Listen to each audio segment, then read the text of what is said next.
It is the penultimate round of the sprint part of the series, and a week before we have a week off, it is time for more World GT Championship Meeting 9 coming to you from Road America here in North America.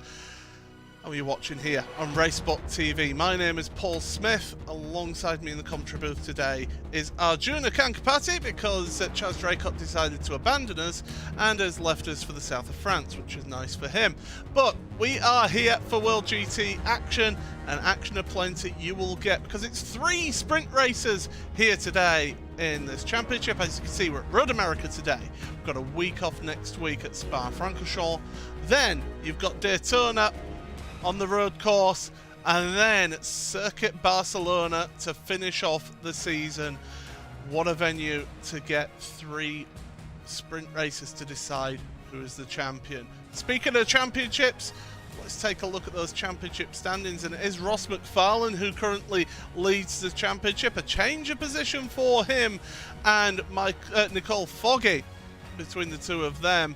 Turnbull in 3rd place, not that far behind with Mark Fletcher and Michael Evdoka. Ben Palmer and Pete Harrod, they're on the outskirts there, still got a chance with Adam Watson, David Baker and Chris Wood in 9th and 10th places. In your Pro-Am standings, well, it is Tom Dadswell who leads that one at the moment, and he's got a relatively comfortable lead in that standings ahead of Mike Horder. Jake Blackall 3rd place ahead of Chris van der Ness. That's quite a close battle between those two.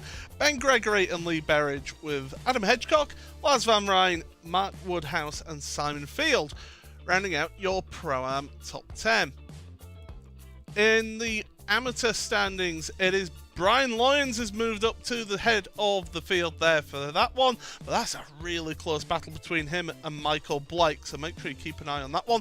Paul Webster, 3rd place, only just ahead of Matthew Doyle, who's in 4th. Andy Archer and Tom Stevens, 5th and 6th places, again, pretty close between those two. Jason Hodgson, Jason Rowe, Chris Byram and Stuart Nunnan round out the top 10 of your amateur standings. Then your teams championships, and well, Pure Sims Esports have jumped 2 positions up into the lead of the championship, with Altitude Esports in 2nd place now. Pure Sims OBP had a nightmare last time out. They're down to 3rd place ahead of the Pure Sims Freem car. Boosted Jericho and Team Mad pretty close together, with RSR Esports by G Performance dropping down a couple of positions after last week's event. Pure Sims by CSS, Paceworks Esports by Crack Coffee, and Williams Esports rounding out those 10, and there is only 10 pro teams. Pro-Am teams then, and it is Boosted Motorsport who have got a well, a stranglehold of the field there at the top of those standings ahead of Simmortal. They're only just ahead of SimStickers Racing. That's quite a close battle between those two. So we'll be keen to see how those two fight it out for the rest of the championship. Century Sim Racing and Boosted Support Bubble. Again, another two that are pretty close together. Boosted Sim Sport, Cuda eMotorsports, Performance Link Esports, Altitude Esports Blue, and Nomad Sim Racing round out the top 10 of the standings. And, well, Arjuna will bring you in for this. It is a tremendous championship. You've been watching this series from whilst me and Chaz have been commentating on it, but it really has been a really good championship so far. It's a lot of fun, and you put out these GT3 machines, Paul, head around some of the finest racetracks across the globe, and they deliver action. We've got 1 week's break before we head into our championship fight, and what a few tracks that we will visit as well. Spa-Francorchamps, the Daytona International Speedway, and rounded off at the circuit Barcelona, Catalunya. What a run that will be, and 3 championships to be decided. Yeah, this, of course, next round, after the week's break, and in fact we'll bring up the schedule again, it is the final endurance race at Spa-Francorchamps, and that one's going to be an interesting one because they are fighting it out for the Enduro Cup, which is a new concept this season, and it is one where the drivers have been fighting it out for a championship purely based on the endurance round. So we started off with that championship at Mount Panorama on the 8th of February. Then we headed to Circuit de Salazar on the 8th of March. And then the 22nd of March at Sebring for those 3 endurance rounds that we've had so far. Now, that Enduro Cup, it is not based on your overall finishing position. It's based on how you are in comparison to your fellow drivers in your particular category. So if you're an AM or a Pro-Am, if you finish, say, first overall in the race and you're a Pro, well, you're just getting first place in Pro for that championship. If you finish first in your, say, in the AM category, as we'll bring our junior up here, if you finish first in the AM category, well, you're getting the same points as those pro drivers in the Enduro Cup. So next time out, in 2 weeks' time, that's going to be an intriguing side note to the overall championship as well. And, when you have 3 classes like this, Paul, it lets, some of the smaller names maybe compete against some of the biggest. We've got World Championship drivers in our field tonight. And with reverse grids, it means that sometimes we see some drivers that might not necessarily expect to be at the front of the field, starting a race off at the front. And with 20 minutes to hold off some of the biggest names in all of sim racing. Well, let's talk about the circuit that we're at, Road America. It is quite a long track, 4 miles in length. Quite long straights as well. It's got that famous carousel, but then also the kink heading down towards Canada Corner. It's quite a challenging track, even though it looks relatively simple. Known for mainly hosting Indy cars, 14 corners. I think we can debate how many corners there actually are at this track, as we were discussing before we came on air. But, for me, the most important one here, Paul, is turn 5. Minimizing the time you lose there. It's also your prime passing opportunity, so drivers that can get the most confidence under brakes in that corner will be ones to watch out for today. Yeah, you can see Canada Corner there after the long section towards the end of the lap.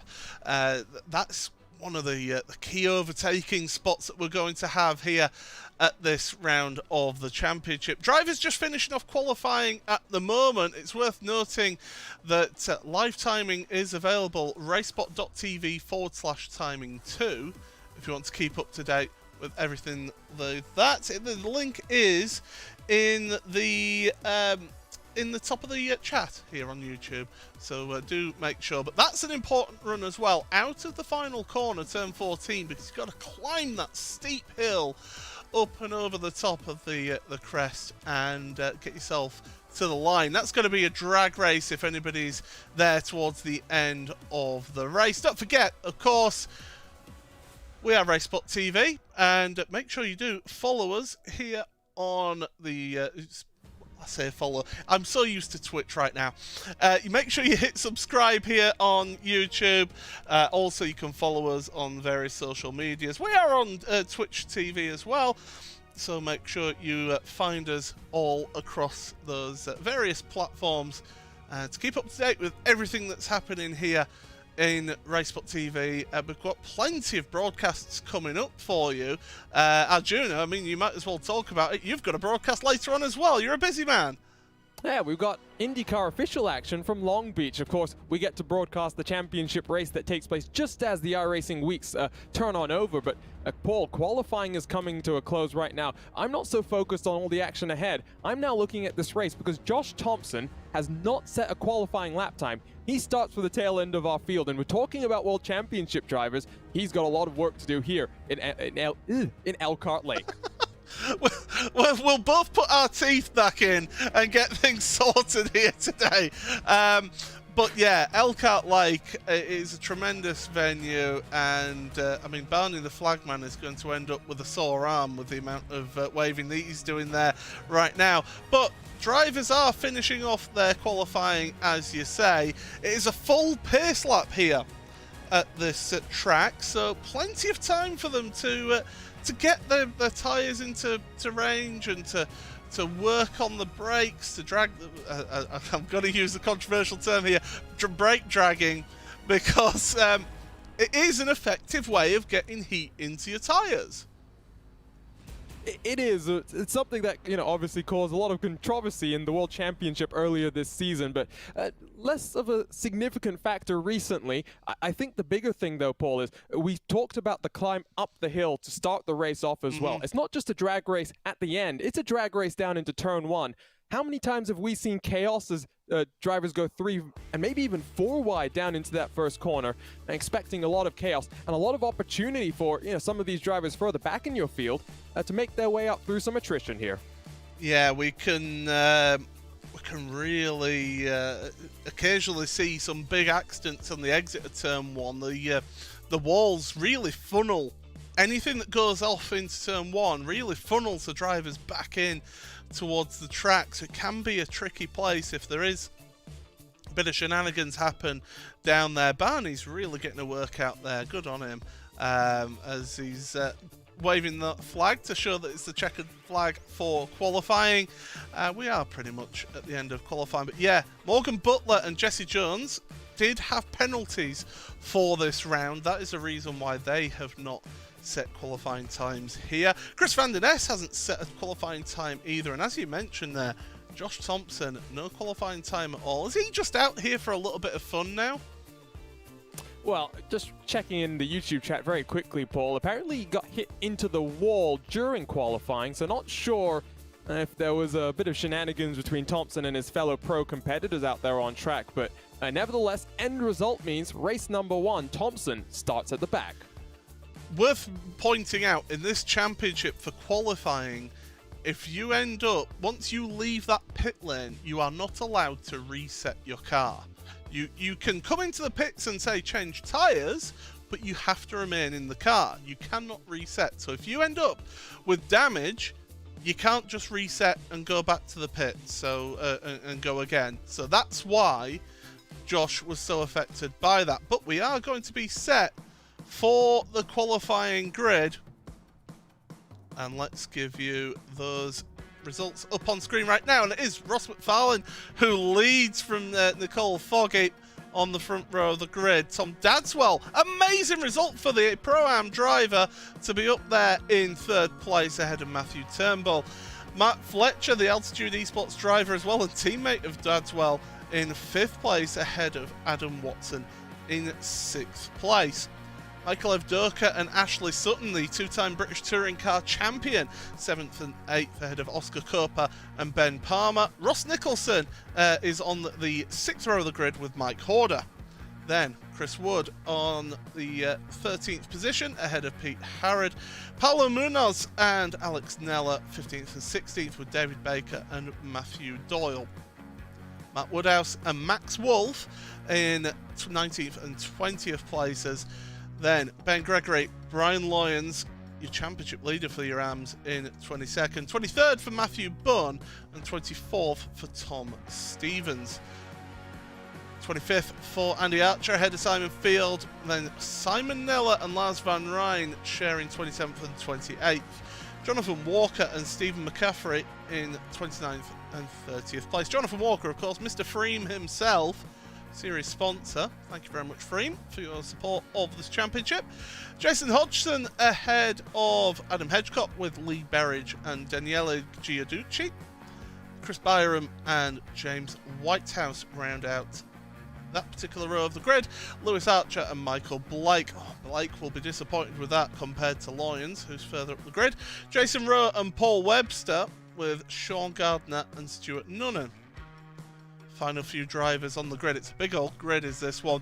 John Roberts ahead of Josh Thompson with Jesse Jones, Morgan Butler and Chris Van Den Ness, all starting from the back of the grid. Well, it's a big grid for us, Arjuna, and it's always one that gives us plenty of excitement. We've got the full pace lap to go at here, so there's plenty of time for us to see those drivers round. But Ross McFarlane, cracking lap time, and great to see him get that pole position. He's really trying to get a stranglehold of this championship. And heading into the week's break, Paul, this is momentum that you want to have on your side into those final 3 rounds of this championship. 3 very difficult rounds that I think we're going to have as well. Of course, 3 very different race formats as well. This sprint race format, though, one of the most established in the World GT calendar, should be fun here from Road America. Yeah, I've had when I used to race in this series, I had many races in sprint racing here in the World GT Championship, and yeah, it can get a bit frenetic, shall we say, back there in the pack, as everybody's desperate to try and get themselves a good result. Of course, in the overall standings, it's wherever you finish is what points you get. So even if you're an AM or a Pro-Am, you want to finish as high as you possibly can in the standings here. But this is one of the key points that you were talking about, Arjuna. Turn 5, you've got to get that cleanly done, because the run up here to 6, it does give an opportunity. You've got to be brave to make the move into 6. And sometimes you see, you know, cars setting up the over-under through 5, trying to get the move through 6. They stay side by side, then through 7 in towards the hurry downs. This is a very feisty part of the racetrack, and one where in GT3 cars especially, you will see side by side, you will see door-to-door contact as well. And of course now into turn 8 as well. As you come down into the carousel, this is when, Paul, you build up your momentum for the second of the passing opportunities. Yeah, absolutely. I am disappointed that Johnsonville's no longer sponsoring that bridge, but as we move through the carousel, very deceptive corner. It's one of those corners where you've just got to be patient with the throttle. You can't go full beans, and if you've not really got that hooked in, you either go too fast and run wide, or you're not carrying enough speed, and then you become under threat coming into this corner, the kink, which is incredibly scary the first few times that you go through there. And I think, you know, the first couple of laps, you might see checkups, you might see cars trying to take advantage of things, trying to get the move done in towards the Canada corner, but, you know, no pit stops today, Paul. It's all about that mad dash to the checkered flag, and we're about to get underway then for 20 minutes and 3 races. We've got reverse grids to come as well. I think this is just going to give us an indication of how the evening will go. Absolutely. So drivers getting themselves prepared. It is McFarlane and Foggy on the front row of the grid. Your 2 championship contenders in the pro standings, starting side by side. They've been pretty much inseparable throughout the entire championship. We're getting ready for the start of this one. They're taking control of it now. This iRacing safety car just steadily going away. It's quite a late turn-in for the safety car as well onto pit road. See, still out there. They've got to be patient. They can't go too early. There goes the pace car. It's now up to Ross McFarlane to control the pace, and he's going now. We are going to be green flag here at Road America in the World GT Championship, round number 9 here, race number 1 of the evening. Look at them all going thundering across the line here, 2 by 2 across the line. No 3 wide action, which is good to see. My goodness, they did a good job to all get through cleanly there. Now the question is, do we get through cleanly at turn number 1? It does appear so far. McFarlane is holding the lead as we go through turn 1 then. We have got a driver dropping down. Max Wolf, I believe, is one of them. Paulo Munoz as well is dropping down further back. It seems that we've had an incident, and that's down at turn 3. Look at them all. There's about 4 or 5 cars mixed up in this one. Ben Gregory, Max Wolf, Brian Loynes, and Paulo Munoz, the biggest loser here as they get back up to speed. More cars under the bridge getting involved here, Paul. Yeah, that's, well, can they all get through? Turn 5, there's smoke. There's a car running wide, but everybody, that's one of the Sim Stickers cars running wide. Oh, there's one of the Cuda Motorsports cars off track as well. I believe that's Chris Byram. Matt Bunn, I believe, has lived up to his name and had a spin. Oh my goodness, he's got significant damage to his car as Matt. And the Freem driver, well, I don't think there's a straight panel on that car. That is not. Oh, as Ben Gregory loses it. Yeah, that's not recognizable as an Audi, is it, Paul? That entire front end is completely done in. The complete suspension appears to be destroyed on that car as well. Here comes the replay, and you know what? Is it contact with Paulo Munoz? Yeah, it is. It's Paulo Munoz. We just caught the end of it there. We're going to try and wind it back just a little bit. So Bunn's already got damage. He's off, and that's Munoz. Well, innocent party there. Oh, they'll not like that at Pure Sims, because those two, they're compatriots in the same team. Mike Horder and Chris Wood are in the gravel. That's down at Canada Corner. That's a very high-speed place to have an off as well. The Lamborghini and the BMW stricken in the gravel. I wonder if Chris Wood is actually waiting for the Lamborghini here, Paul, to redress the position. Oh, he was waiting for the field to go past to try and make it through. We'll try and get a quick look at this as well. Well, Wood's already off. So I'm wondering what's happened here. Here we go. Let's find out. This is Chris Wood that we're looking at from Team Mad in the BMW. Oh, he's got a swap on. He's got into the back of Horder there. And yeah, I think he was trying to wait for Horder to a degree. And so I'm taking a look at the timing screen, Paul. Out of the 47 cars, I think about 8 or 9 of them got mixed up in some contact or another. I think now Lee Berridge has turned around with Adam Hedgecock potentially. Oh, but for the race lead, side by side, the two teammates go. Yeah, well, the compatriots from the same outfit, but they're not actually teammates. It's a Pure Sims Esports versus Pure Sims OBP outfit. It's Ross McFarlane for the Pure Sims Esports team, and Nicole Foggy for the OBP outfit here, both from the same team, but running in separate teams in this championship. And the rule is, in that team, you're free to race, and it's great to see that they're going at it all guns blazing. Watch out behind them as well, though, Paul. We saw the very impressive qualifying performance from Tom Dadswell. His teammate Mark Fletcher now stacked up behind him. They're hunting down the top 2 contenders. It says 4th position. It's just a little bit of a timing error. Adam Hedgecock has towed his way back down onto pit road. So I tell you what, a Pro-Am driver, Paul, he's on the podium right now. Yeah, he's doing a good job, is Dadswell.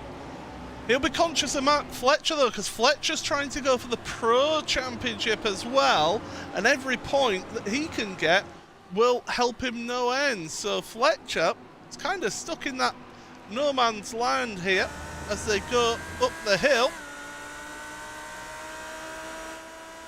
And, well, Fletcher behind his teammate, the Pro-Am driver of Dadswell. They'll go across the line here. Let's get that timing tower up. You can see Adam Hedgecock dropping down. He's taken the tour. So it is McFarlane, Nicole Foggy in 2nd place. Tom Dadswell is your top Pro-Am driver ahead of his teammate Matt Fletcher. Matthew Turnbull, 5th place. He's been really impressive in the second half of the season as Turnbull. Ash Sutton, 6th place, doing a good job there to get into the top 6. Ben Palmer and Adam Watson with Michael Evdoka and Oscar Coper. Your top Am driver is Matthew Doyle in 13th. And look, here comes the switch. Fletcher is now ahead of Dadswell. And not fought hard at all there, Paul. Some team orders, but of course, position's very important. Here's the battle, though, for 8th and 9th. Michael Avdoka just getting around Adam Watson with Oscar Koper and the Mercedes looking on in the background. Underneath the bridge they go, and Watson is trying to fight this one back. He certainly is. Koper, though, in that Mercedes. He's the first placed Mercedes in all of this. There's only one Lamborghini in the top 10 and one Mercedes in the top 10. The rest are Audis here. So that tells you how dominant the Audi has been in this championship. But Oscar Koper now, Mercedes is notorious for being an understeery car. And this is a car, this is a corner, should I say, that really tests the handling of your car. And if it's got any understeer, look at this, Watson still putting the pressure on Avdoka in front. This is the prime seat from Oscar Koper, getting a little bit of a moment out of the kink there. You could see on the brakes was Watson for a moment coming through the kink as well. Not what you want to do to try and get the momentum and the opportunity to get past in towards Canada corner, but they'll stay line astern. Paul, we're already 6 minutes done with this race. Maybe a quick update of the amateur classes as well. Matthew Dole, he's in 13th position right now. It's a couple of cars in between him and Tom Stevens fighting for the class lead in that category. It's great to see Nomad Sim Racing, having a car up here in the top half of the field. This is a team where if they didn't have bad luck, they wouldn't have any luck at all. But right now, Doyle doing his team proud, but he's ahead and under pressure from Mark Woodhouse in that BMW. Big BMW as well at that.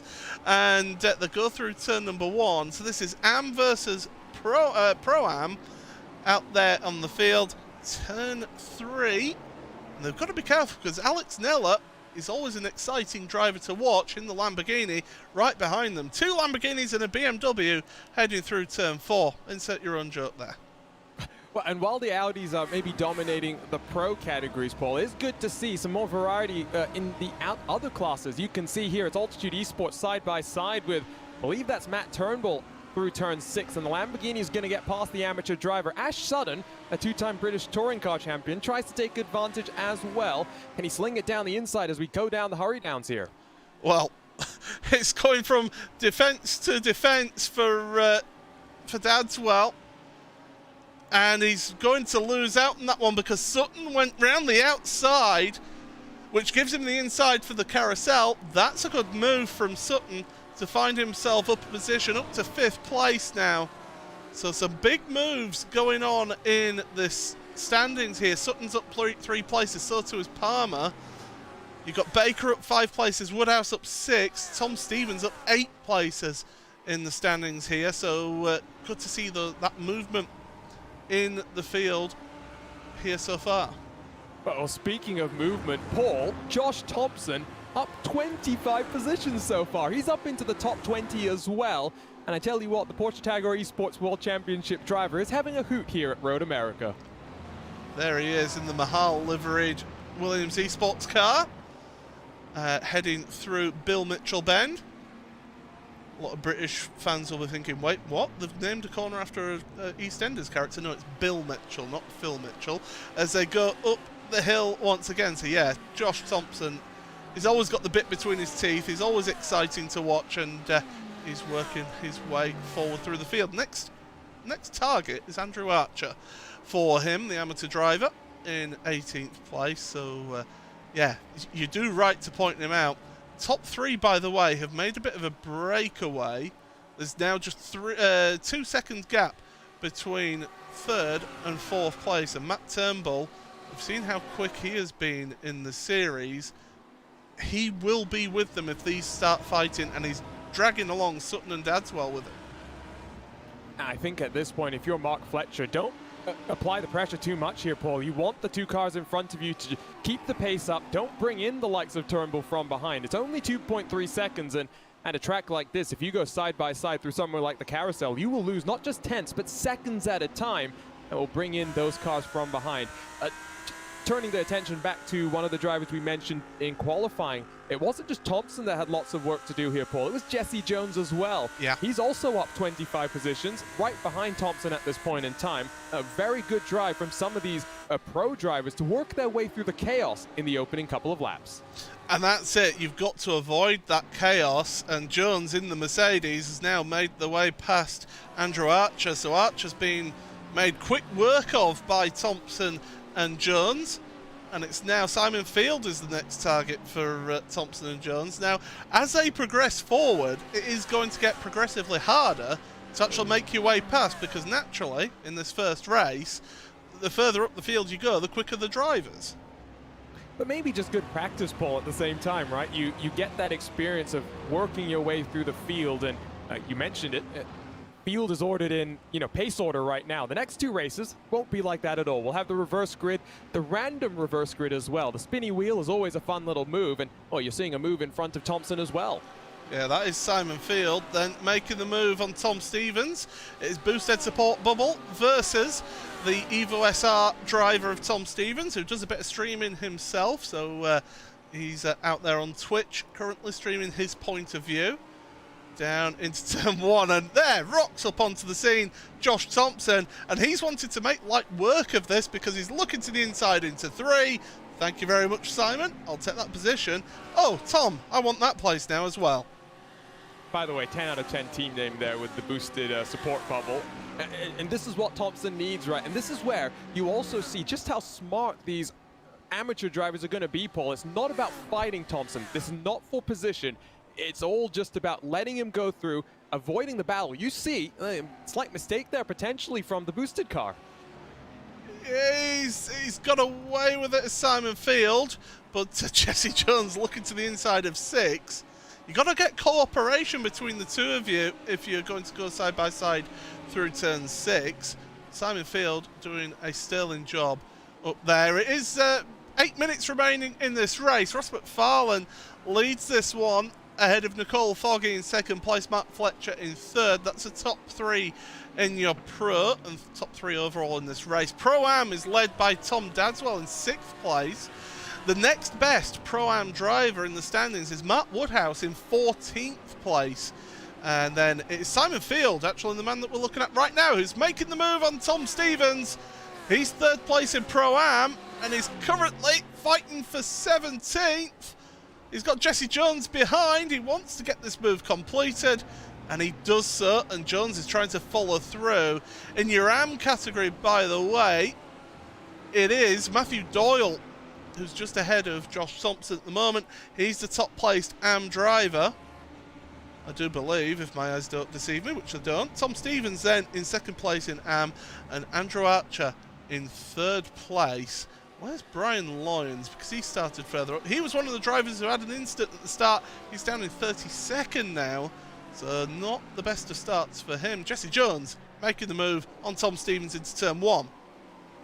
7 minutes left in this one, Paul, and they are starting to break up very slightly. I must say, by the way, from Dadswell, it's been a breakout season for him in the Pro-Am Championship. Came into this race leading that championship by 94 points, Paul. The closest car behind him all the way back in 14th. I think that gives you an indication that maybe the Altitude Esports driver should be expecting to make the jump up into the Pro category next year. Well, the admins, they did have a look after 3 rounds of the championship, and they did decide to keep the splitting of the drivers onto the grass slightly there, Dadswell. Well held. So I know how dangerous this Audi can be if you get the back end snap out. But they did look at the categorization of these drivers, and they did decide to keep things as they had originally formatted it at the start of the championship. They don't just look at the pace of the driver, though. They look at various factors in this series, and really they do take the time about it. It's an in-depth thing. Foggy is all over the back of Ross McFarlane. I think this is now where the pin is getting pulled, and Foggy's trying to make some moves. And I think at this point as well, the gap to Turnbull in fourth has held fairly constant. Mark Fletcher not too far behind this leading 2 cars. Oh, Morgan Butler in the Pure Sims by CSS car around at the carousel. I wonder what's happened here, Paul. Oh, well, let's find out, shall we? It's Morgan Butler side by side with, I believe that's Jason Rowe. He's flashing the headlights. There's then the Sim Stickers car. Butler's looking to the inside. Of course, this is another driver who's having to work his way through. Jason Rowe, but he's just run wide. He's just gone onto the grass and run wide there. They were almost too wide, about 3 deep coming into the carousel. Maybe just trying to push the momentum and sweep around as much as he could. Back to live pictures we go. 5 minutes left, and the leaders are side by side once more. Mark Fletcher must be loving this, Paul. Oh, he'll be rubbing his hands with glee on this one. We've seen previous rounds where Pure Sims have had a couple of incidents between themselves, so they've got to be careful here. Fletcher's got to be careful as well, not to cause any shenanigans. And it's Foggy to the front of your field, or McFarlane's going to keep it there. Fletcher, he doesn't know where to go. Well, he's slotted in behind them. And, well, Foggy to the head of your field now. That's not always the best place to be with 5 minutes to go here at Road America, because they have got such long straights where the slipstream is massive. And we saw Fletcher thinking about making it 3 wide there for a second, Paul. 4 minutes to go, so give or take 2 laps as well. You can see gap to Matthew Turnbull is starting to come down. The more that these 3 fight, the more that they'll bring the Lamborghini and Ash Sutton into this mix as well. The top 5, while any of them could take victory here today. You see the amount of curb that they're taking through the kink there, and the kicking up the grass as well. I mean, I'm always feel a little bit uneasy when that happens, because you just think there's going to be a massive accident. But they're working their way through Bill Mitchell Bend once again. Getting towards the end of another lap. We should see 2 more laps in this race. Jesse Jones moving up positions on Alex Nella. That's for 15th now, so Nella down to 16th. Josh Thompson up to 14th, we're keeping an eye on them.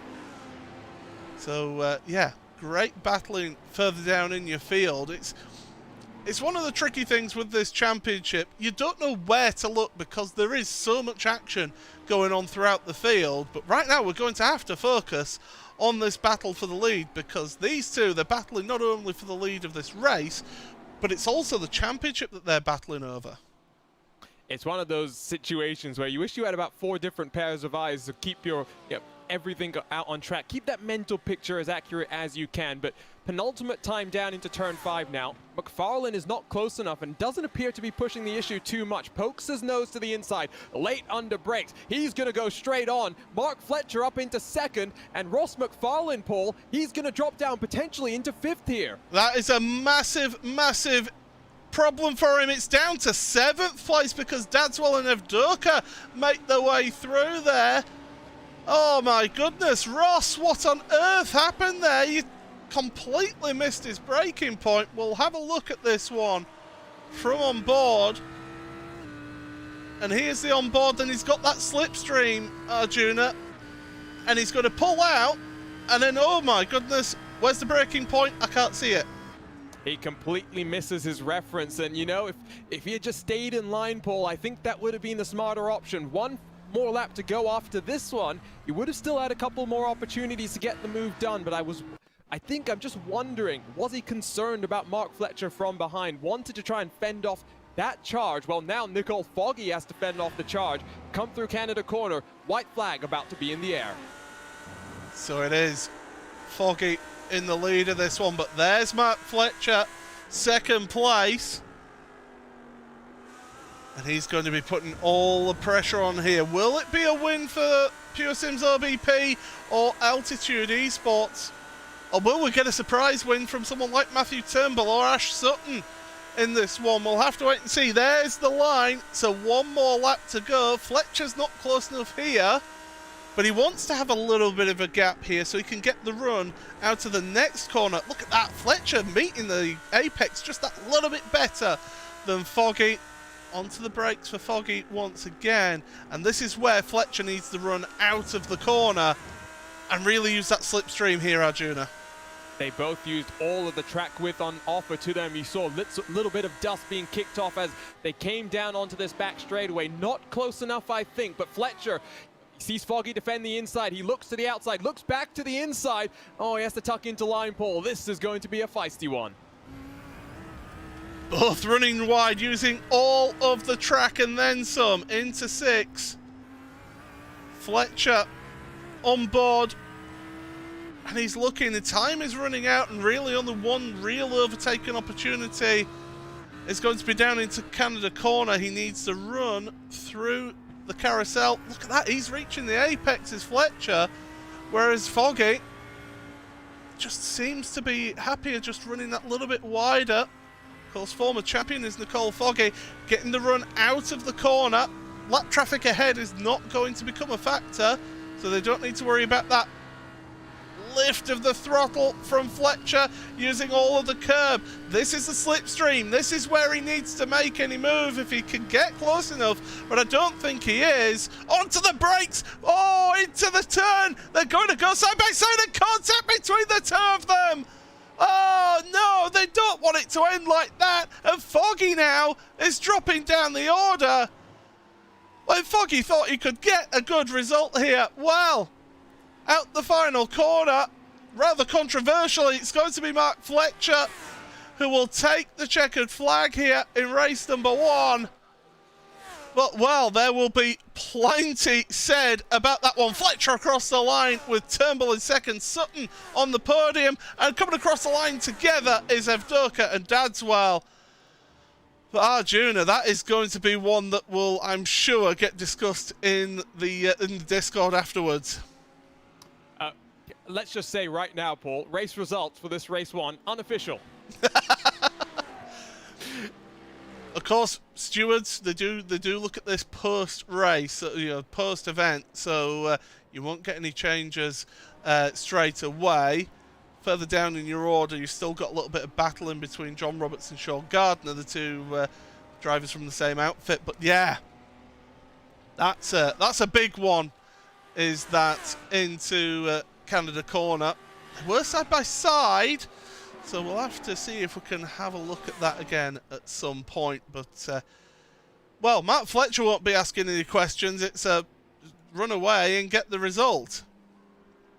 Yeah, I'm going to try and watch through this right now while we bring up those race results. That my first inclination there, Paul, was Daniel Ricciardo-esque. Lick the stamp and send it. I don't necessarily think that Fletcher got all the way to the inside of the corner, and I think Foggy is going to be slightly disappointed. He ends in 15th position, and a race victory taken from him. Well, we're going to try and bring this up here, and hopefully we can get a look at it again.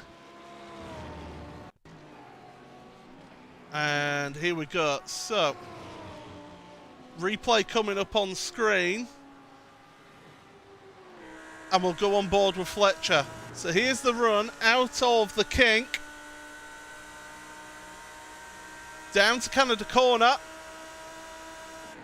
Oh, late on the brakes. Oh, it's Fletcher's just running that little bit wide. I think that's Fletcher maybe going into Evdoka. We'll have to get another look at that one, because that really was a bit too close for comfort. And we'll even slow it down here. So, down into Canada corner. Fletcher's absolutely sent it, but he's always going to be pushing wide. And the two lines sort of meet, really, don't they? Yeah, I think the speed that Fletcher was... He managed to scrub off a significant amount of the speed, but not enough to really get him out of the path of Foggy there. And again, unofficial race results that we're about to get to, Paul. I'm very glad. I always say this when I'm commentating on these races. I am very glad I'm not in race control. Well, of course, as I say, stewarding happens afterwards, but let's give you your race results then. And unofficially then, it is Mark Fletcher who wins this one. 1.2 seconds ahead of Turnbull. Ashley Sutton, third place. Good result for him. Ahead of Michael Evdoka. Tom Dadswell, the best of the Pro-Ams in 5th place. Brilliant result for him, even if he didn't lose a couple of positions in that race. Ross McFarlane then, he won't be too disappointed with that after what happened at the end there to finish 6th place. Oscar Cooper in 7th ahead of Ben Palmer. David Baker in 9th ahead of Pete Harrod in 10th place. Adam Watson then dropping down to 11th. Josh Thompson and Jesse Jones, both of them a tremendous drive through the field to finish in 12th and 13th places. Matt Woodhouse then the next best Pro-Am out there in 14th with Nicole Foggy. Look at that, from the lead down to 15th in one corner. Oh, that's going to be a long discussion there. Alex Neller in 16th, and then the top AM driver is Matthew Doyle in 17th place. Steve McCaffrey finishes off the podium of the Pro-Ams in 18th, with the second placed AM driver Jonathan Walker in 19th, and Simon Field rounding out your top 20. Lars Van Rijn 21st ahead of the third placed of your AM drivers, Andy Archer in 22nd. Paul Webster and Jason Hodgson, with Brian Loyens down in 25th, Ross Nicholson in 26th. Michael Blake, James Whitehouse, Morgan Butler after that excursion out into the kitty litter in 29th, and Daniele Giudici in 30th place. 31st for John Roberts ahead of Sean Gardner, Chris Van Der Ness and Jason Rowe, with Tom Stevens, Lewis Archer, Lee Berridge, Mike Horder, Ben Gregory after having a couple of spins and crashes on lap 1. Chris Wood got involved with Horder down at Canada Corner on lap 1 as well, down in 40th place. The last 3 that will be eligible if it is a full grid reversal is Matthew Bunn, Chris Byram and Max Wolf. And then those drivers who do not qualify for a full reverse grid and did not finish this race: Stuart Noonan, Adam Hedgecock, Simon Neller and Paulo Munoz, who did a bit of a wall ride in 47th place. But Arjuna, it's your first time. I mean, you had a hand in this because you made it. So we get to spin the wheel then and see who gets the reverse grid. I've been threatening for weeks to get you a rigged version of this wheel, Paul. Are we finally going to get the full reverse grid? It looks like it's close, but I think it's going to be 32. Might be 26 as well. It's still moving. It is finally stopping. So 32 would see Sean Gardner on pole position here in this one, with John Roberts on the front row. So the two compatriots from the same outfit there finding themselves on the front row of the grid. But Arjuna, I mean, welcome to the World GT Championship. I mean, a lap 1 there, Paul. I lost count of the number of cars that were tumbling down the timing screen there. We've still got 2 races to go. I think if I'm looking at this sheet correctly, we're going to have 6 cars at the front of your field, all amateur cars as well. We talked about this at the start of the race, and pro drivers having to work their way through. Opportunity now for an AM driver to take home a victory. Absolutely, and it's a tremendous opportunity. You look at it: Sean Gardner, John Roberts, Giudici, who's new to the series. He only came in partway through the championship. Morgan Butler. I mean, it kind of helped him having that incident at the carousel. He's now finding himself up on the second row of the grid with Jim Whitehouse and Michael Blake, third row of the grid. But even then, the first pro driver, I mean, they finished, 16th? So that's halfway through the reverse grid. It's the first of the pro drivers in that reversal. Yeah, and if you're Josh Thompson or Jesse Jones, you do all that hard work in race 1. Now you've got to do it again, Paul. Maybe you should have just finished it around 30th position in race 1. Would have made your life a whole lot easier for race 2. But now the admins have to go ahead and actually get that set up. We'll get a short little break here. I think an opportunity for some of these drivers, especially if you're in that Pure Sims camp, to maybe just relax a little bit and get some of the emotions out of your system. Yeah, you need to wind down, that's for sure. So make sure you stick around. We have got 2 more races coming up for you here on RaceSpotTV with the World GT Championship. But we'll be back with race number 2 and the first of the reverse grid races after this.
heart so full, I'm devoted myself to the night. There's no motive. We're just listening. We're existing.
It is race 2 of the evening in the World GT Championship. And well, after an exciting first race of the evening, we've got the first of the reverse grid draws done and dusted. My name is Paul Smith. Alongside me is Arjuna Kankapati. And well, first reverse grid of the day, and we have got 6 amateur drivers at the head of your field, and the first pro driver being down in 16th. That's quite the draw there. Quite an opportunity as well for some of these drivers to take a victory, and not just class victory, but an overall victory as well.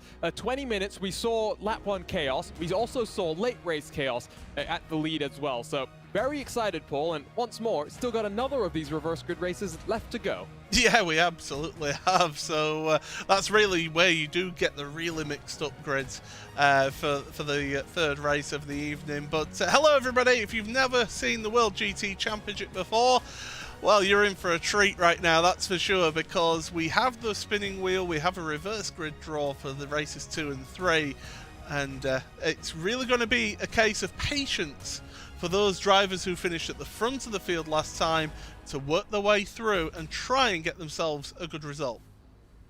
They're going to need to take the Thompson and Jones approach, what we saw them do in race 1, which while the grid was slightly more ordered in terms of pace there, this is going to be much wilder. It's going to be finding the right opportunities to slip yourself down the inside, get a couple of positions at once potentially. They'll be working, Paul, all the way from 35th position, trying to get points up in the top 10. Certainly will. Time is counting down. Just to give you a little bit of information here as well. Weather conditions, they are clear, but we're now in a morning session. So it's as if it's the next day, and it is a morning session. It is clear skies, but the track temperature is only 23 degrees. So cold tyres will be an issue at the start of this race. And, well, we're getting set for the start of this race because the warm-up session, the 10-minute warm-up session that the drivers have, is now done. And we'll be able to give you your starting grid here, and as you can see, it's an all-amateur front 3 rows of the grid. Sean Gardner and John Roberts, boosted compatriots but different teams on the front row of the grid. Sim Stickers Racing with Daniele Diaducci in 3rd ahead of Morgan Butler from Pure Sims by CSS. Morgan, I think, will be a good shout for a race win here today in this one. James Whitehouse, 5th place for Century Sim Racing ahead of Michael Blake in 6th place. 7th then, the first of your Pro-Ams, is Ross Nicholson from Sim Stickers Racing, alongside his teammate Brian Lyons in 8th place. Altitude Esports Blue with Jason Hodgson then is next, with Team Mad's Paul Webster, who joined the team partway through the championship. Andy Archer, Century Sim Racing in 11th ahead of Lars van Rijn, the second of the Pro-Am drivers, in 12th place for Boosted Motorsport. 13th for Simon Field from the support bubble, while Jonathan Walker, the privateer and series sponsor, is in 14th place. Stephen McCaffrey then in 15th place, and Matthew Doyle 16th. Alex Neller then, the first of your pro drivers, in 17th, and Nicole Foggy 18th place. So that has actually given him, after that incident at Canada Corner, I would think he would have preferred a win, but it's given him the opportunity to start midway through the reverse grid in 18th. Matt Woodhouse for Team Mad in 19th ahead of Jesse Jones for the RSR Esports by G Performance outfit. Josh Thompson for Williams Esports ahead of Adam Watson, who's a privateer.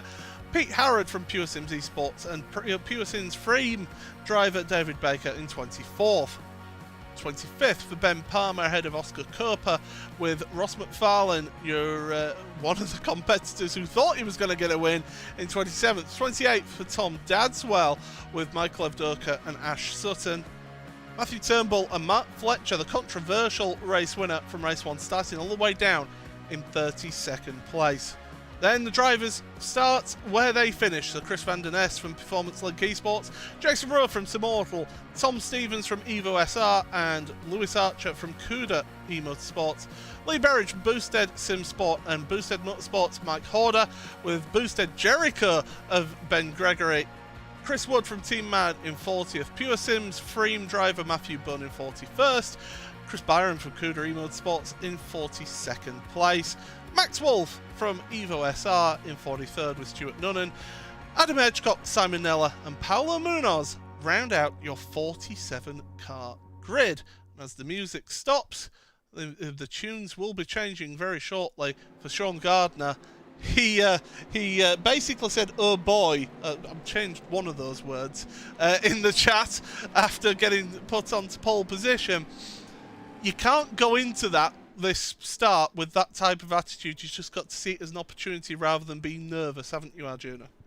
You can't look in your rearview mirror right now if you're any of these front 6 cars. It's all about maximum attack, maximum push, and see what you can do with the opportunity that has been presented to you. An opportunity, by the way, that I think Ross Nicholson here, Paul, might be up for a bit of a fight. He's 7th place, first of the Pro-Am cars. He has to go all the way back to 12th position to find the next car in his class. A big opportunity for him to build up a bit of a bubble. We've seen how quick Morgan Butler is in this championship, and we've seen how he can really go push on and get a good result. Bit inconsistent with his running, which is why he's down in the amateur standings, but he has got a real opportunity, and he's my call for a potential race winner here. Daniele Giudici, I've not really seen enough of to be able to see what he could do, so this could be a time to shine. But any of those drivers really at the front of the field, this is their opportunity. This is what they've been waiting for, a big reverse grid. Let's see what they can do here. Well, Canada corner, Sean Gardner preparing himself, the 2 Lamborghinis ahead of 2 Audis, a Ferrari and a BMW. Then 2 Audis. You've got teammates side by side there in 7th and 8th place. They could potentially work together, those two. But Sean Gardner now heading that field. He'll become the pace setter. And look at the gap that's being left by Giudici and Morgan Butler here. They need to close that gap up, really, if they don't want to get into any trouble. We're going to be getting set for the green flag. Sean Gardner's waiting a long time, and this is probably a good idea. Now he's going. Now the green flag will come out, and it is race number 2 of the evening in the World GT Championship. Across the white stripe they go. Oh, 3 wide further down in your field. Tremendous stuff. Oh, we got a big accident further back. Big crash. We've got a crash further up the field as well, but that's a big one. Car tumbling away. It's one of your Evo SR cars. My goodness, that was up and over multiple times. I think it's Tom Stevens who it was that had that bit of a spin dryer run there. I think Paolo Munoz, for the 2nd race in a row, has had a bit of an interesting start to the race. At the front, though, look at this pole. Coming down into turn 5, it's Sean Gardner, John Roberts, and Morgan Butler. They're scrapping it out for 2nd position. Up the hill we climb. Oh, more action at turn 5. Yeah, that's Jason Hodgson who's off. And he's in the gravel trap, the Altitude Esports driver. And he's patiently waiting. And that's the problem here at this point. Oh, Ash Sutton is back around as well. So Ash Sutton's had a crash. Oh, you've got to be careful with the rejoin there. But, yeah, that's what you need to do on lap 1. You've got to be patient. You've got to wait for the entire field to go past rather than just pulling out. But look at this. Morgan Butler, he's a determined individual here. He wants to get to the front and to try and pull away here. I'm taking a look at the replay, by the way, Paul. The incident for Ash Sutton, almost a mirror incident of what we saw at race number 1, where contact was made down into the braking zone of turn 5. They tried to go 3 wide, but here we go, battle for the race lead. There's the Audi around the outside. Oh, Butler's going to get the cut back here. He's got the inside line for this little right-hand kink. But then Gardner's got the inside for Bill Mitchell-Ben. They'll leave each other space. Oh, Sean Gardner being very generous with the space there. And Morgan Butler to the head of the field then in race number 2. Sean Gardner, John Roberts, Daniel Giudici, in 4th place ahead of Brian Lyons. Ross Nicholson, well, he's moving forward. We'll get you the standings very shortly, but Giudici and Lyons, well, Lyons wanted to get past in his distinctive bright yellow wheels, and he's going to get past his teammate there. Lap 1 done, Paul. I'm counting 6 cars, 7 cars, once more getting caught up in incidents. And this lap 1, I think it's fair to say, much more chaotic, much more hectic than we saw in race number 1.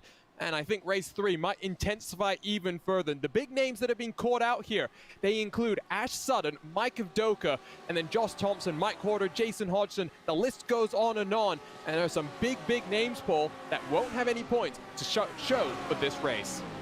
Well, down into the corner. Oh, Giudice's getting caught out and he's getting swamped here. He let his teammate Nicholson through. Michael Blake went, well, if you're giving away positions, I'll have that one, thank you very much. So you can tell the drivers in the AM category with the sort of ready sort of rust colour in the numbers in the left-hand tower, and then the yellow numbers is the Pro-Am and the green is the Pro drivers in Nicole Foggy. Now this is the driver that we need to keep an eye out on because he is working his way forward up into 7th place now, and he's looking forward. He's got plenty of time as well. He's made up some big positions early on here. He's the big winner. He's up 11 so far today. Jesse Jones in the Pro category. He's also up 8, but he's only in 12th position. On board, we jump with the Audi coming through the kink, and you'll see a bit of clean air that Foggy now has in front of him, and the swarm of Pro and Am cars that he's now got to try and catch up and get the move on as well. You'll see this fighting side by side, Paul, and that's bringing Foggy right into the mix. That's it. I mean, look at him. He's in that slipstream space already. Oh, big swap on for one of your Sim Stickers cars. That's Ross Nicholson. My goodness, he had a big moment. Speaking of big moments, we've got drivers off, and it's going to be Paul Webster who's caught up in that. Lars Van Rijn as well. Oh, dearie me. So Boosted and Team Mad coming together. We'll have to see if we can have a look at that as Van Rijn wanting to pull away. Here we go then. So Webster's getting crowded. And is it going to be a bit of an innocent party here? Oh, Walker lost control and took out... Oh, whoa. There's not a lot that Webster could do there, to be fair to him. You know, too wide, too deep through Bill Mitchell Bend is never a good thing. And you can see significant damage to that engine. And with just 15 minutes in this race, there are a number of cars down on pit road. 47 starters, and already 4 cars dropped off the lead lap. In total, 10 cars, Paul, coming down onto pit road as we see Nicole Foggy up into the top 5. And he's looking to make a move on John Roberts here. Thinking against turn 6. Well, we said that this track can cause a little bit of issues. And unfortunately, it has done here tonight. Now, is John Roberts going to fight this one, or is he just going to allow that move to happen? He's allowing it to happen. He knows, does John, that he's on for some good points here today in this second race, and he wants to take advantage of that as much as possible. He has got Ross Nicholson behind him in that Sim Stickers Audi. They'll be wanting to get themselves some really good points. Morgan Butler is now a second ahead of Brian Lyons with Sean Gardner in third. It's this man here that's on the move, Sean Gardner. Don't forget, live timing is available, RaceSpot.tv/timing2. Link is in the top of the chat bar here on YouTube, so make sure you check that out. Keep up to date with everything going on here. What's going on is Ben Palmer, further down, battling for 10th place with Steve McCaffrey. Yeah, stablemate there as well. McFarlane, who of course had that contact in the mistake, excuse me, down into turn 5 in race number 1. I'm counting though, Paul, they've only got 2 of the pro cars in the top 10. In the top 20, about 6 of them right now. So very strong day so far for the Am and Pro-Am cars, because a lot of your pros, they got mixed up in a lot of commotion on the opening lap of this race. Now that Mercedes does have a lot of grunt, but this Audi with the slipstream has done really good to get alongside. Around the outside of 1, McCaffrey's going to be accommodating. There's a car spun in front of them. That was Giudice, who's got back up and running. Well, that's out-in-mouth moment, I would think, for anyone coming around that turn 1. I hope these drivers have several pairs of overalls ready to go, because I think they may need a fresh set for every single race. Look at them ducking and diving their way down that back straightaway in towards turn 5. This is the RaceSpotTV replay for Giudice. You see the RSR Mercedes look to the inside. Oh, the contact between the 2 of them as 2 goes into 1. Giudice does a very good job here, Paul, to recognize the cars coming around his outside and not get into their way. Everyone gets through that one safely. Yeah, that's real good heads-up driving there from Giudice, so well done to him, although I think he would have preferred not to have had the contact. Nicole Foggy, by the way, up to 3rd place now, and he's charging down your race leaders. Morgan Butler and Brian Lyons, they're about half a second between them. They can't afford to start fighting here, because then it's just manna from heaven for Nicole Foggy to be able to gain on them. And you know, the last time around, Paul, at the line is, you see Foggy using all of the track and then some through the kink. The lap times between Butler and Foggy was only about a tenth or two, but separating them. So that amateur driver out front, 11 minutes to hold on right now. He's got a lot of work to do. Foggy will set his sights on trying to reel in that car. On board, we jump with the Lamborghini right in the middle of the pack here, Paul, and you'll see coming through Canada corner, a couple of cars in front of him, dueling it out very, very hard. Yeah, so this is a group of cars. Oh, that's Giudici. He must have some problem or something with his car. He's falling down the order here, is Giudici. Don't we see him head to pit road? Yeah, so he's got problems. He's got damage. No wonder. Fair credit to him then to keep up the pace and to keep going. He does have a free repair here, so he can get back up and running in this race. Just taking a look there, I actually think that just maybe a bit too much speed. The rear end doesn't look as damaged as we've seen other cars being in today's race, but with that free repair, why not come down and take it and see what positions you can gain after all of the chaos we've seen on these opening couple of laps. There's the 38 car coming down in through turn 3. Tom Dadswell, very impressive race number 1 here, Paul. Race 2, much trickier for him in the mid-pack. Yeah, this is where you see who are the really good drivers, and well, Alex Neller, very accommodating, allowing Dadswell alongside. Oh my goodness, that Team Madcar's got a bit of damage on the back. It nearly got a bit more there. And Matt Woodhouse, fortunately, Dadswell was able to keep on the anchors and keep slowing it down, but I think Woodhouse would have seen that car getting very big in his mirror and wondering what was happening next. Yeah, it's that moment where you stare and you stare in the rearview mirror, you wait for the moment of contact, and then you breathe a huge sigh of relief as eventually you get through the middle of the corner without that contact. At the front though, Paul, I am still very, very impressed by Morgan Butler. Yes, the last time around it was closer to 0.7 of a second that Nicole Foggy ate into the gap. But the gap between first and third still above 2 seconds as we work into the final 10 minutes of this race. And that Audi, you can see, looks very, very composed right now. Yeah. Oh, there's a big crash. Tom Dadswell, Paul, coming out of the kick. It's almost Fletcher. A track blocker. There's Fletcher around. Well, the track is still clear. They're still going. Fletcher's involved. Well, if it's Dadswell and Fletcher, they're teammates. That's possibly the worst thing that could happen there. We'll get a replay, hopefully, of that and see what's happened. So let's have a look from Fletcher's point of view. It's going to be up ahead. Oh no, Fletcher's lost it. That's a huge one. And it's Dadswell who gets caught up in that one. Dadswell tries to jink to the inside to try and get clear. A number of other cars getting mixed up. I think Josh Thompson, by the way, has just managed to avoid getting through that one by the skin of his teeth. But there is 2 teammates that are getting tangled up with one another. Let's jump on board with Tom Dadswell here, Paul, and you'll see there's nothing he could do. No time to react. As he comes through the kink, just puffs of smoke in front of him. A car looks like it's coming back to the outside of the track and contact with his teammate. It's so difficult, isn't it? Oh, that was one of the Century Sim Racing cars getting involved in that one as well. But it's so hard, isn't it, Arjuna? I mean, we've both raced around this track. You come up and there's suddenly just a cloud of smoke, and then a car just appears from that, and you've got no chance of avoiding it. And the best thing here, Paul, is the iRacing service continually evolving. You could see the smoke that Dadswell was trying to drive through was so thick and no visibility, really. That's what it looks like in the real world as well, and a recent addition to the iRacing service. Back to live pictures in this battle out front. And Nicole Foggy, Paul, well, 0.4 of a second off the race lead. Yeah, so he's up there with your race leader. We've got 8 minutes remaining in this one, and it is Morgan Butler at the moment, your top am, who's also leading this one. Brian Lyons ahead, and Foggy's going to make the move into Canada corner, but Lyons is fighting this one.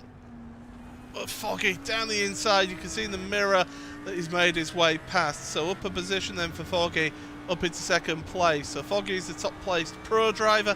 Lyons in third place now, ahead of Ross Nicholson, who's the top pro-am driver in fourth place. He's 3.2 seconds off of them, so he's further back there. You see him in the background there with Sean Gardner. Impressive display from Sean to be in 5th place after starting this one on pole position. He is he's the Pro-Am driver in your standings here. Your next best Pro-Am, by the way, is down in 11th, Stephen McCaffrey.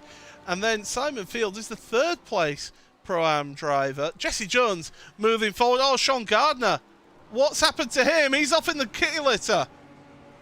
I think that's at turn 1 as well. Very, very disappointing for a driver. Slightly concerned about their fortunes coming into this one. RaceSpotTV replay to take a look at. You can see it's the RSR Mercedes from behind. Has already been in contact with one of those Mercedes down into turn 1. Looks to the inside. Is Gardner going to close the door? No. Oh, that's a very bizarre incident. And Gardner, what's the contact with the tires? It's a hard one. Yeah, that's caused damage to the left-hand side there of the vehicle. And he's going to, well, he'll be hoping. No, he's dragging that car out the way. He's got damage. He's struggling with that car. It was a bit of a hip check, was that, wasn't it, from Jesse Jones? You know, you've got to remember this is online racing. There is going to be, yes, you can say, well, he left a car's width of room. But when you're racing online, you also have to just give that little bit more space than just a car's width. It's something that we talk about at the top level of sim racing. You think of Joshua Rogers, one of the biggest and best drivers in all of sim racing, had to move from Australia to the Coanda team house in Germany to, in many ways, help his performance out in sim racing. The reduced latency has enabled him to become even more aggressive, Paul. So, well, I think you make a very valid point there. I will say, though, it's just 2 into 1, and in that occasion, I don't know if Gardner really expected the Mercedes, excuse me, to really sweep back out. But look here now, Foggy, up the hill we go, and I think he's going to get the pass done very, very easily. They've got a bit of lap traffic in front of them as well, and that's a Pure Sims car in front of them. So that Pure Sims car, staying on the left-hand side, could potentially be giving a bit of a slipstream for them. And that's Ash Sutton, car 116, and well, Nicole Foggy to the head of your field then. The driver who you would arguably say should have won race 1 is now leading race number 2 here. If Morgan Butler and Brian Lyons, they don't want to fight too hard. They're in a really good position. Oh, it's Jesse Jones. What's happening to Jones? I think it's just a little bit of a connection issue for him. McFarlane now battling away with Ben Palmer. It's Pure Sims Esports versus Pure Sims OBP with the RSR Esports by G Performance car in front of them of Jones. That Mercedes trying to be the widest car on track, and it's certainly doing a good job so far here. You know what? If I'm that Mercedes, give a bit of dirty air to both of the cars. McFarlane tries to hang it around the outside of turn 6. Gets forced a little bit wide. I think Ben Palmer holds on for now. In fact, I wonder, Paul, if there was actually a switch between those two cars, because the wonderful number boards that you have on these GT3 machines in the top left-hand side of the windshield, you can see that Palmer came across the line 1 position further back, and now McFarlane is the one who's dropped to 7th. Yeah, certainly has. By the way, positions gained. Oh, I mean, you look at that. Nicole Foggy, 17 positions. Jesse Jones, 15. Ben Palmer, 19. Ross McFarlane, 20. Matthew Turnbull, 23 positions gained. That's incredible. John Roberts down 11 positions. I mean, he'll be a little bit disappointed with that, but it's still good points for him, though. He's still in a good position, so if he can keep that going, then he's got a good chance of getting some good points for himself in the championship. We're going to have 2 laps remaining when they go across the line here, and McFarlane, he wants to gain those positions, and he's going to put up a fight here. Jesse Jones giving them both a nice slipstream here. Jones, of course, who didn't participate in qualifying for this race, so had a lot of work to do in race 1, has done a very stellar job, if you ask me. That Mercedes, not necessarily the favorite GT3 machine over the last year or so on the iRacing service. Various BOP updates, Paul, especially with that new tire model that's come into the GT3 class as well, have mixed things up, and it is Audi domination in this category, but recently we had the iRacing Sebring 12 Hours, and the BMW and the Lamborghini had a very interesting scrap as 2 new GT3 machines and a new era of GT3 machines as well comes to the iRacing service. Certainly does. Jesse Jones going very defensive then on Ben Palmer. Palmer, former driver in the Renault Clio Championship in the UK. Very experienced racer, also on sim racing on iRacing service. And he finds himself in 6th place with Ross McFarlane putting the pressure on. And Matthew Turnbull is getting closer and closer to these three as well.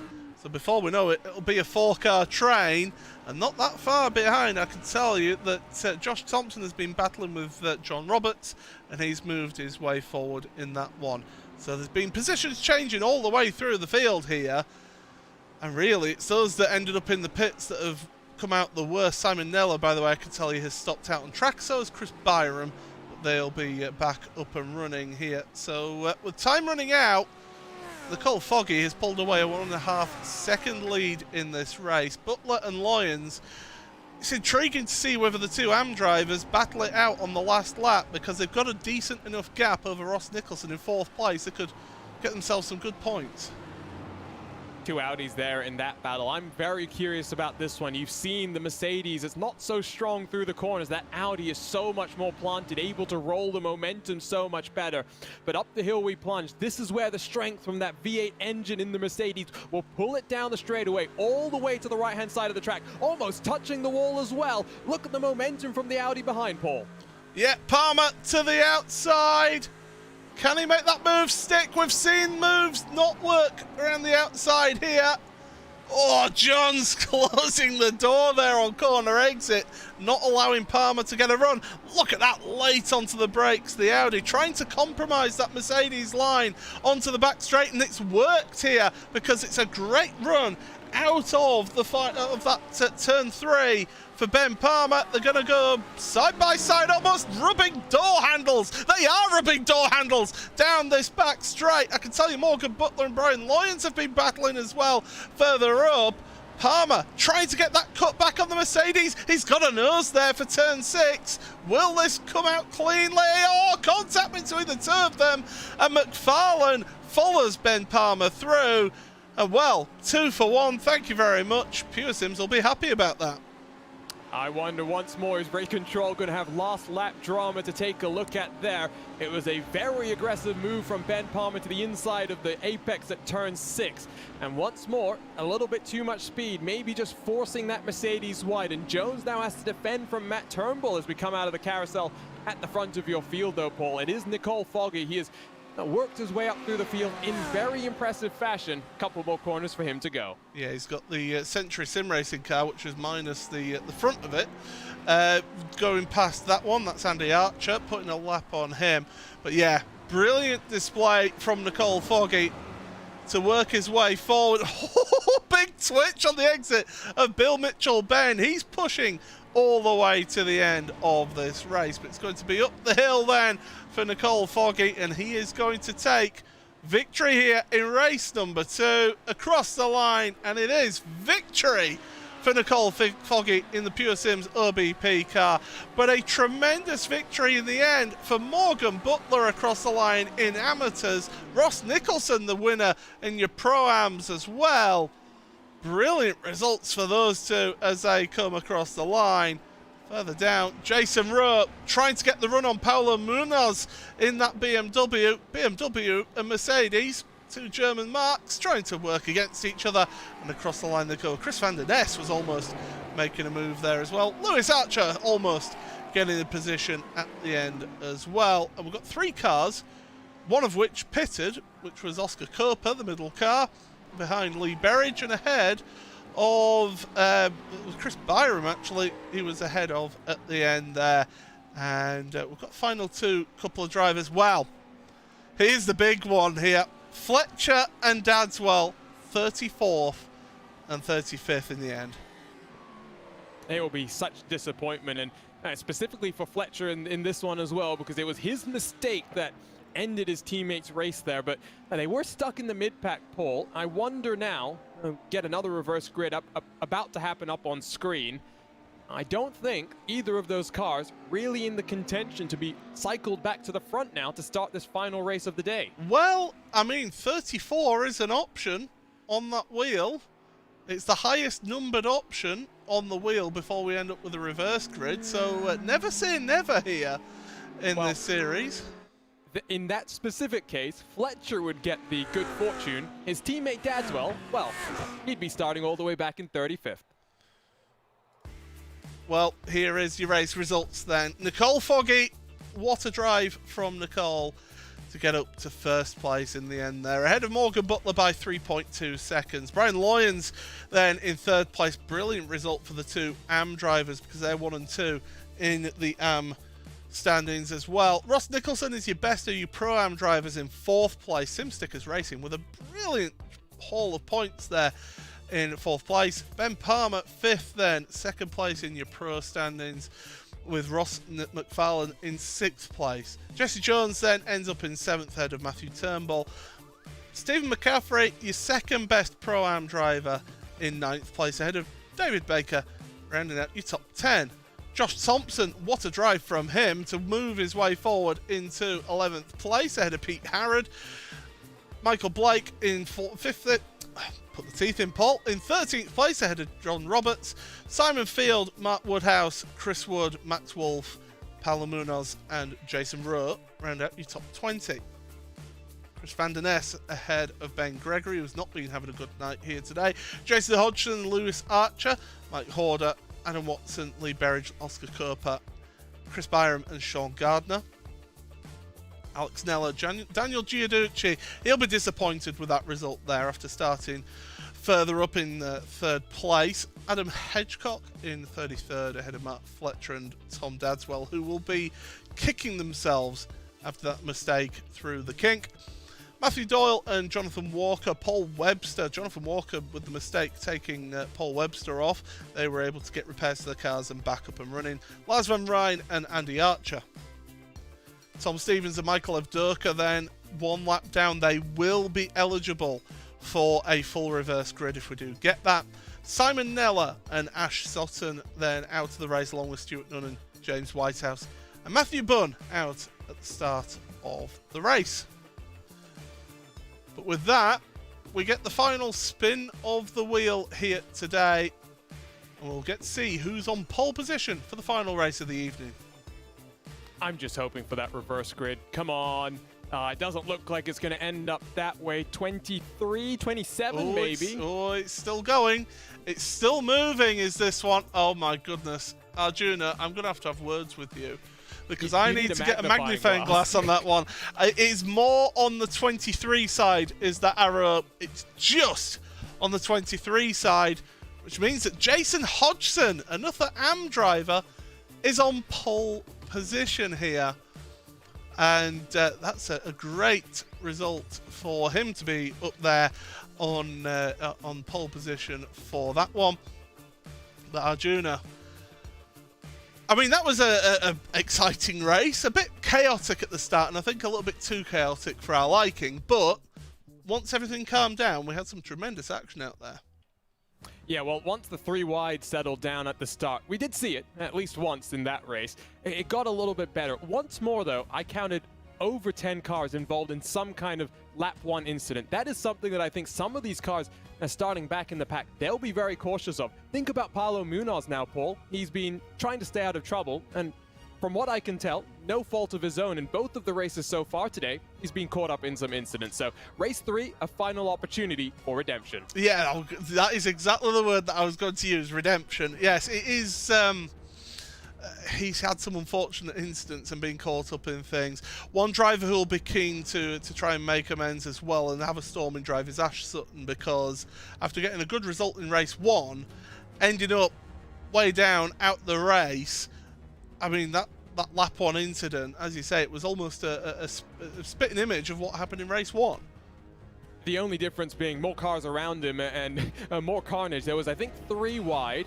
For a moment, a Mercedes got onto the grass, and then Sutton, with nowhere to go in the middle of the track, spun around and finds himself reversing, in effect, down in towards turn 5. But this is a championship, Paul. So many strong drivers, and everyone is out there pushing to the limit. We've seen on a number of occasions as well the amount of dust and gravel that's being kicked up by the cars here today. It's not much runoff area at Road America, and drivers are taking advantage of that.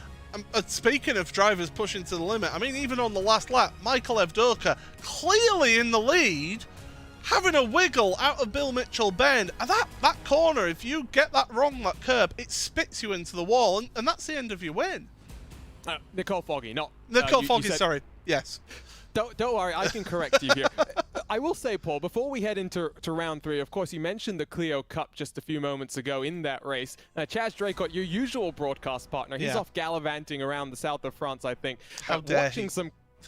Are you glad that he'll be back next week? Because I haven't broken up too many puns just yet, but round 3, race 3, we've got the Hurry Downs, Thunder Valley, Kettle Bottoms. I've got a few lined up if you want them. Well, I can tell you that that this next race is going to be hopefully a little bit calmer with the conditions, and hopefully we get to see a little bit of a better race. But yeah, speaking of race 3, we will be stepping aside for just a few moments. Make sure you stick around though, because the World GT Championship final race of the evening coming up after these few moments of adverts. So stick around, because we've got race 3 coming up.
It's the final race of the evening here in the World GT Championship, meeting 9 of the championship from Road America.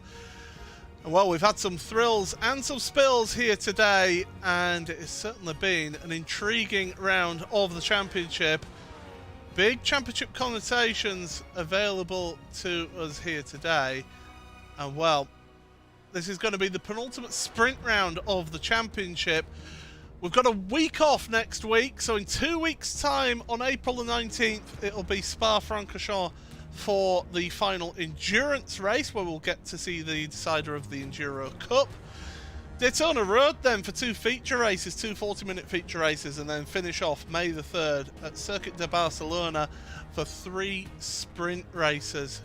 And well, Arjuna Kankapati is here with me all evening, and he's certainly been enjoying his debut on the series, but this has been thrills and spills, I think is the way to say it. Yeah, now with our 3rd and final reverse grid race about to get underway, I think we're about to see a bit more spills and hopefully more thrills than spills. It's one now where you head into an off week, Paul, and you said it, championship implications are very much on the forefront of our minds. Ross McFarlane, for example, big mistake in race number 1. That's cost him in terms of the championship quite significantly, especially when Nicole Foggy, who had his own issues in race number 1, has bounced back to win race 2. Yeah, it's been a really good result for him. I did mention when we had that reverse grid that he was in actually a rather convenient spot to get a win, but I think he would have preferred to have got the win in race 1, that's for sure. But yeah, speaking of championships, Morgan Butler and also you know, you've got like Ross Nicholson as well with the Pro-Am, getting those 2 winners, getting those particular championship wins, being up there in 2nd and 4th place. That is a heck of an effort and great result for them to keep it up there at the front for so long. And in the case of someone like Morgan Butler, Paul, you were saying the pace was very strong from him. We saw that in the race itself as well. The gap between 1st and 2nd coming across the line was not too big. And for an amateur driver to use that reverse grid position to the best of their advantage, it really speaks to what the quality of the drivers are, not just in the pros, not just in the pro-ams, but in the amateur classes as well. And 3 more weeks, and we'll regroup after that for the next season of this championship. I have a feeling some of these drivers might get reclassified by the race organizers. Well, it'll have to be next season now, but yeah, Craig Williams will be delighted to see his face on a winning car in terms of category. But well, we're getting set for the final race of the evening, and it's certainly been an exciting round of the championship, and it's the final time of the evening then for us to give you your grid here in this race. It's going to be Jason Hodgson then, pole position. Ben Gregory, he could be a good shout there on the front row of the grid in second place, with Chris Van Der Ness and Jason Rowe third and fourth. Paulo Munoz and Max Wolf fifth and sixth places on the grid. Row number 4, Chris Wood and Mark Woodhouse, the two Team Mad teammates. Can they do something from there? Simon Field and John Roberts, the Boosted cars. Can they throw a cat amongst the pigeons there and try and upset the apple cart between those two? Michael Blake and Pete Harrod on row number 6.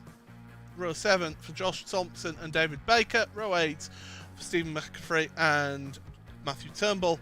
Row 9 for Jesse Jones and Ross McFarlane. Row 10 is Ben Palmer and Ross Nicholson. Brian Loyens and Morgan Butler on row 11. Row 12 for Nicole Foggy and Lewis Archer, the first of the drivers who starting where they finished that last race. Mike Horder and Adam Watson then are next, with Lee Berridge and Oscar Kopa. Chris Byram and Sean Gardner then in 30th place, with Alex Nella. Daniele Giudici will be hoping for a better result this time in 32nd. Adam Hedgecock and Mark Fletcher, with Tom Dadswell and Matthew Doyle in 36th. Jonathan Walker and Paul Webster 37th, 38th, ahead of Lars Van Rijn and Andy Archer. Tom Stevens, who went for a barrel roll and needed the sick bucket, in 41st, ahead of Michael Avdoka in 42nd. Simon Nella, Ash Sutton and James Whitehouse finish off the grid. We are missing 2 drivers from the starting grid here on this particular race. Well, Arjuna, one more race to go here in the evening, and it is Jason Hodgson in that Altitude Esports blue car, hoping to get themselves a good result here. All Pro-Am front row, Paul, but a couple of pros up there in the top 10 that I think want to end this day with a much better result than they've had in the first couple of races. Paulo Munoz, he's in 5th.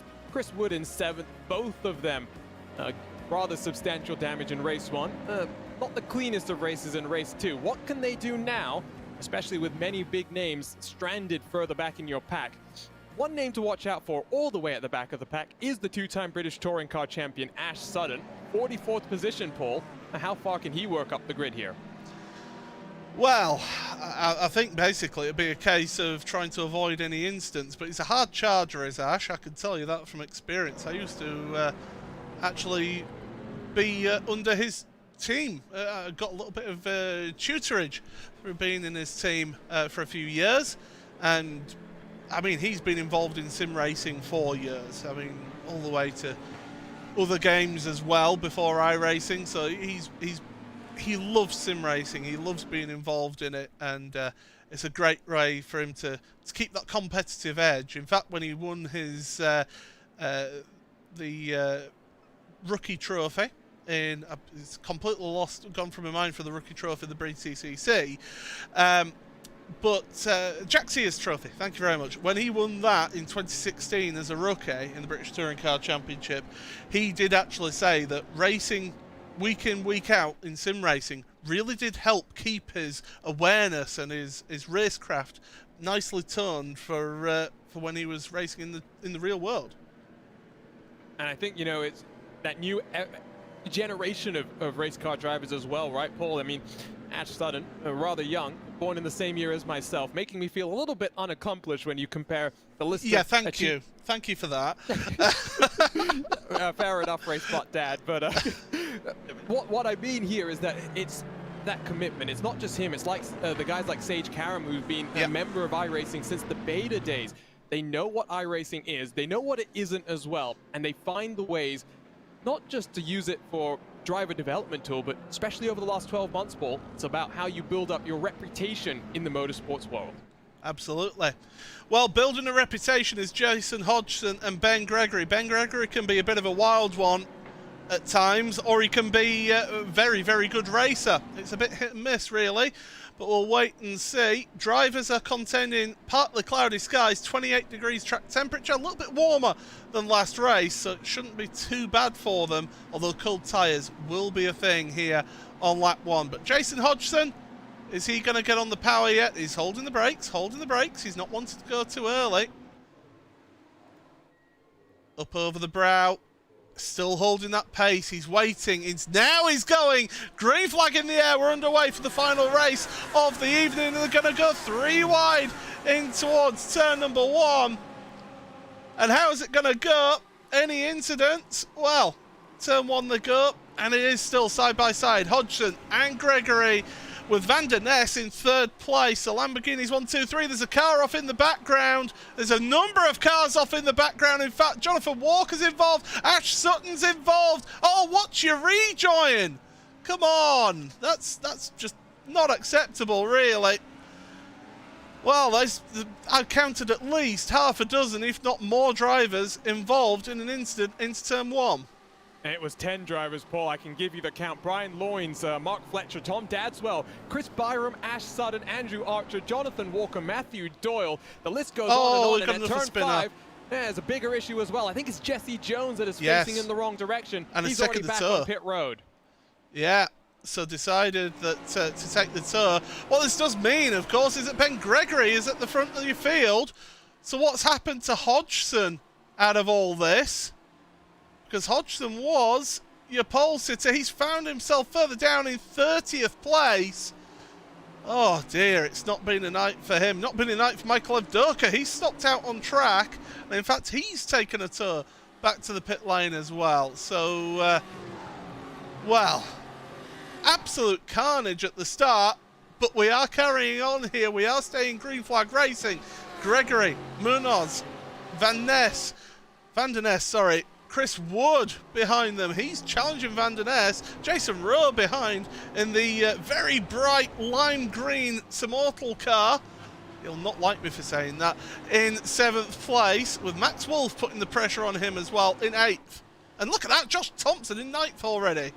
I stole the words out of my mouth, Paul. I was going to say that first Munoz in 2nd is in the driver's seat, but now I'm taking a look at this, and for a driver, Paul, that has worked his way up through the field, not once, but twice today, Josh Thompson, a World Championship driver, has a race victory on his mind. Yeah, you can see in that rear view camera, Thompson pulling alongside, and Wolf deciding against it, deciding that it's best just to back off and allow Thompson through. And he's up into 6th place now because, of course, there were some drivers who had taken a tour back to the pits. My goodness, there's even more coming onto pit road as we speak. So it's been absolute carnage at the start here of this final race. Ben Gregory, Paulo Munoz and Van der Ness at the front of your field. And Jason Rowe now coming under pressure from Josh Thompson. Thompson slides down the inside of that BMW.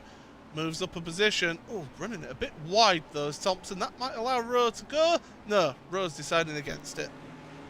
But it opens the door to Max Wolf in the Lamborghini from behind. A very interesting picture now with 16 minutes left in this one. 3 retirements, Paul. Steve McCaffrey, Jesse Jones, and Oscar Coper. So 2 of the RSR Esport by G Performance cars. Both Mercedes already done in today's race. Looks like Evdoka is also done. And then you've got Daniel Giudici in the number 4 car, as well as 6 other cars that all came down onto pit road to get their fast repair. Looking here, Max Wolf, Simon Field and Matt Woodhouse then. This is a battle for 7th place. Oh, forget that, because up at the front, battle for the lead. Gregory and Munoz side by side. Mercedes versus Lamborghini. And will the Lamborghini hold on, or will the Mercedes grunt really show its stuff? Got the inside for Bill Mitchell Bend. Gregory to the outside, goes on the curb there, kicking up the dirt, and Van der Ness is trying to get involved in all of this. So too is Chris Wood, and Josh Thompson has just arrived and said, hello, I want to take a win here. All of this battling, Paul, has let Thompson close in 1.5 seconds in just about half a lap's time. He's right on the tail as we go too wide across the start-finish line, and Paulo Munoz on the outside with that Mercedes grunt into the race lead.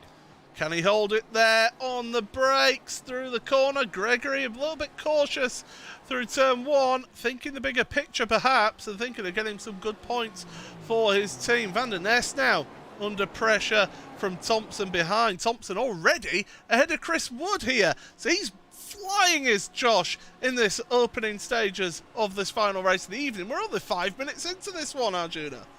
Yeah, that Marla Lamborghini looks mad, it looks angry, and it looks ready for a fight. Munoz now has to try and take advantage all the way to the outside for that Lamborghini. Oh, slight mistake from Gregory in front. Opens the door for Van der Ness here, Paul. And Thompson loses some time as he sees Munoz in front, starting to run away. Yeah, this is all getting a bit clogged, like side-by-side rubbing doors. Almost contact between the two of them. Managed to keep going. And Thompson not able to get ahead. Getting on the grass there, and Gregory is going to hang on to it. And gets ahead. Slams the door shut in the carousel. Thompson will not be happy at making that mistake, but manages to keep it going. Great respect shown. Thompson will try and force the issue down into the kink. Side by side they work. I think Gregory thought better of it at the last moment. Thompson now finds himself once more 2.7 seconds behind the race leader Paulo Munoz.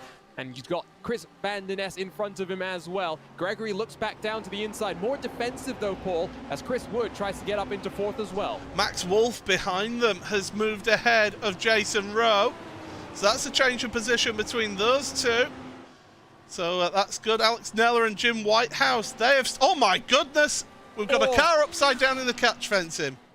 I had just turned my attention to that, Paul, just before you did as well. You'll see once more it's a big issue coming out of the kink, and it's Jim Whitehouse and Alex Neller. I think it's Neller who has the issue first, and no, actually, it's Whitehouse in the Ferrari that you can see is stricken in the middle of the track, and for a second race in a row, inevitable contact. And if we jump on board with Neller here, Paul, you'll see just how thick that smoke is that I was talking about in race 2. Yeah, we'll have a look from Neller's point of view here. And that's the problem. You don't know where the car is. He's just coming around. He'll see a yellow flag if he's far enough back. There's smoke. He's slowing down, slowing down. Oh! To be fair to Alex, he was hitting the brakes. He was stopping that car. Oh, there's very little that you can do there. Spaceship status, 2 words, Paul. That's one way of putting it. Oh, Josh Thompson come back live, and he's just chopped the nose off of Chris Van der Ness up into second place.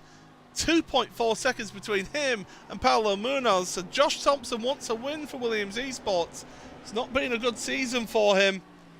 And well, he is trying to get a good result out of this final race here as they go through the carousel. Van der Ness, good position for him. He's the top Pro-Am driver, just ahead of Ben Gregory, who's the second placed Pro-Am driver in this race. Max Wolf, tremendous effort for him, 6th place at the moment, and he's your best Am driver, although he's coming under pressure from, look at that, Nicole Foggy. He's moving his way through once again. And behind him, McFarlane as well. So 2 of our championship contenders here, Paul.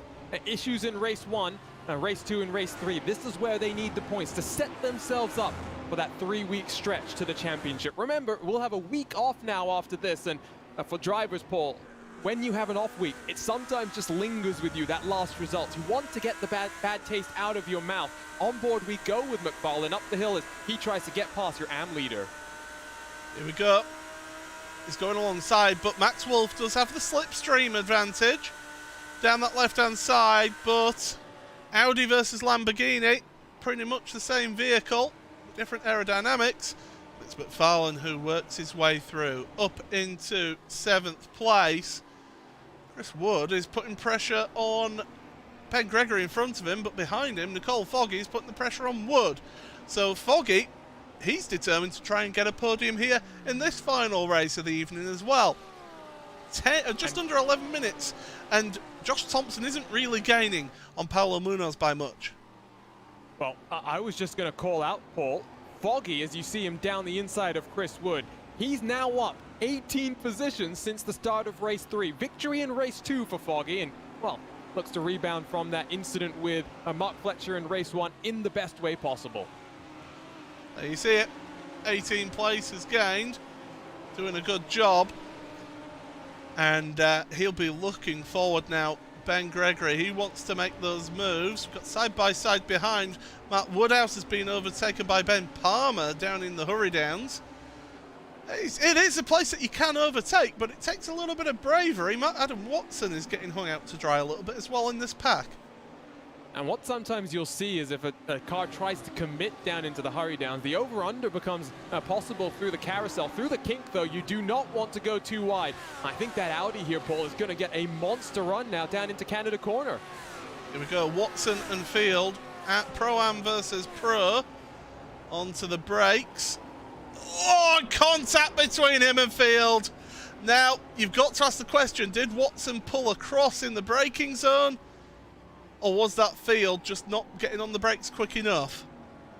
We'll take one more look at it if we can, potentially, Paul, but my first inclination, slightly just a racing incident there. The Audi tries to squeeze the Lamborghini, and you'll see it this angle that we'll take a look at here, Paul.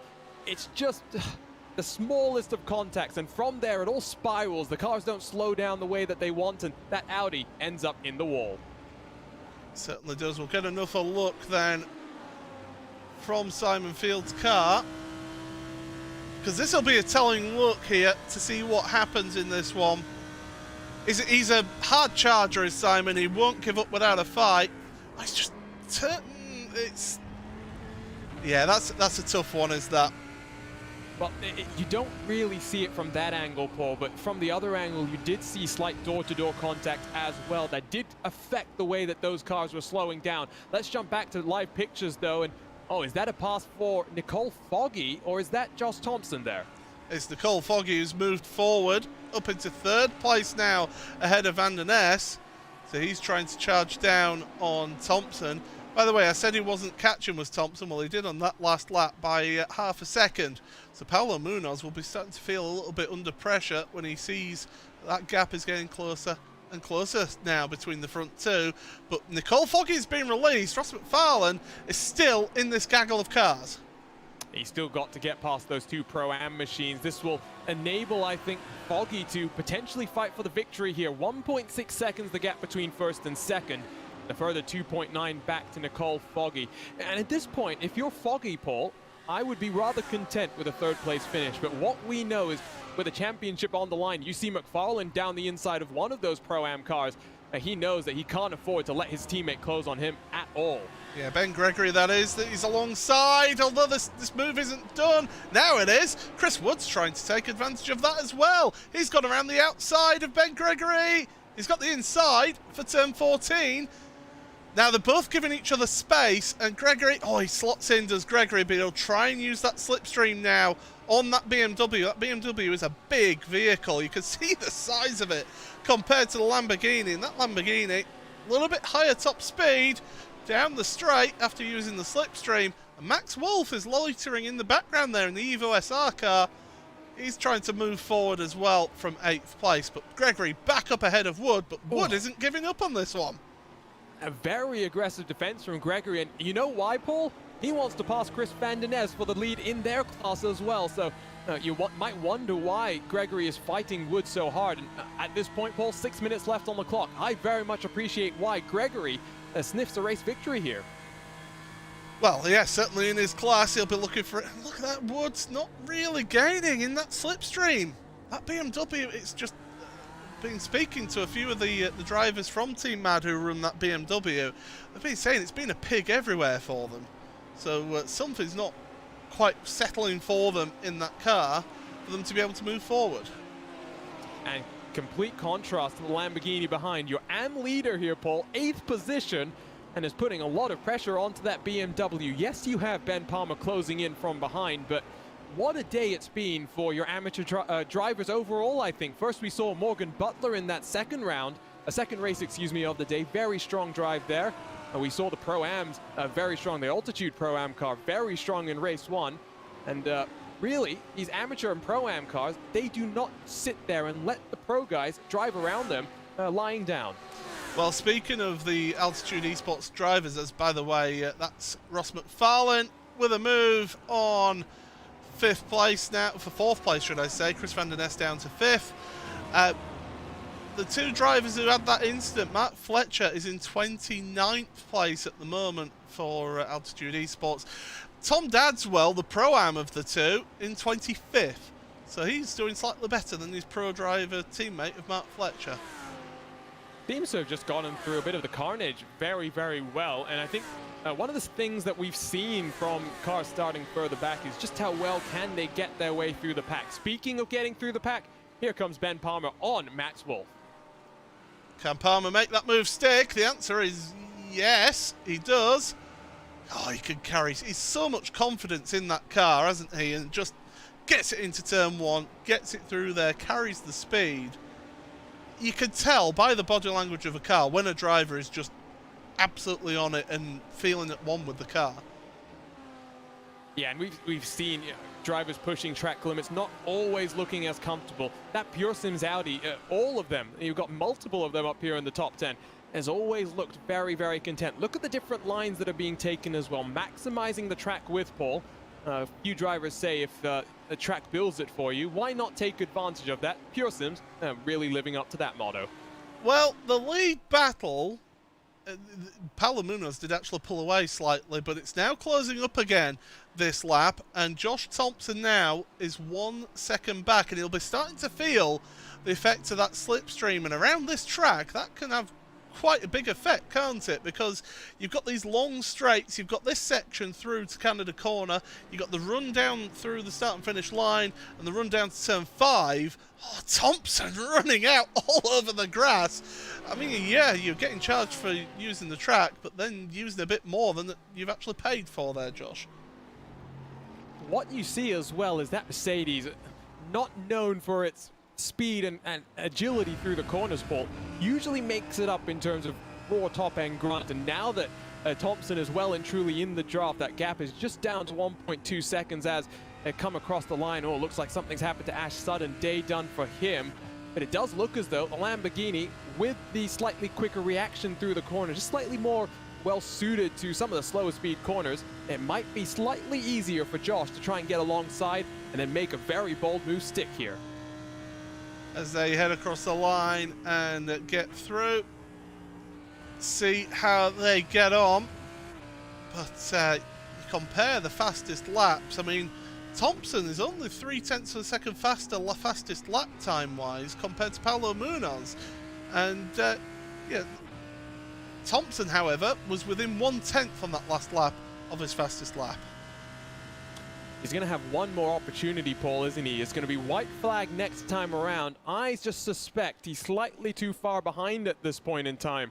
Last time it was about 0.8 of a second that Thompson ate into the gap, but it's been ebbing back and forth, and if he's not close enough coming down into turn 5 in a lap's time, I wonder if Munoz is going to be able to hold on here for victory. Well, it's through this section where that Mercedes does seem to be affected slightly and really struggle. Down into the hurry downs once again. Use the curbs, use the dirt.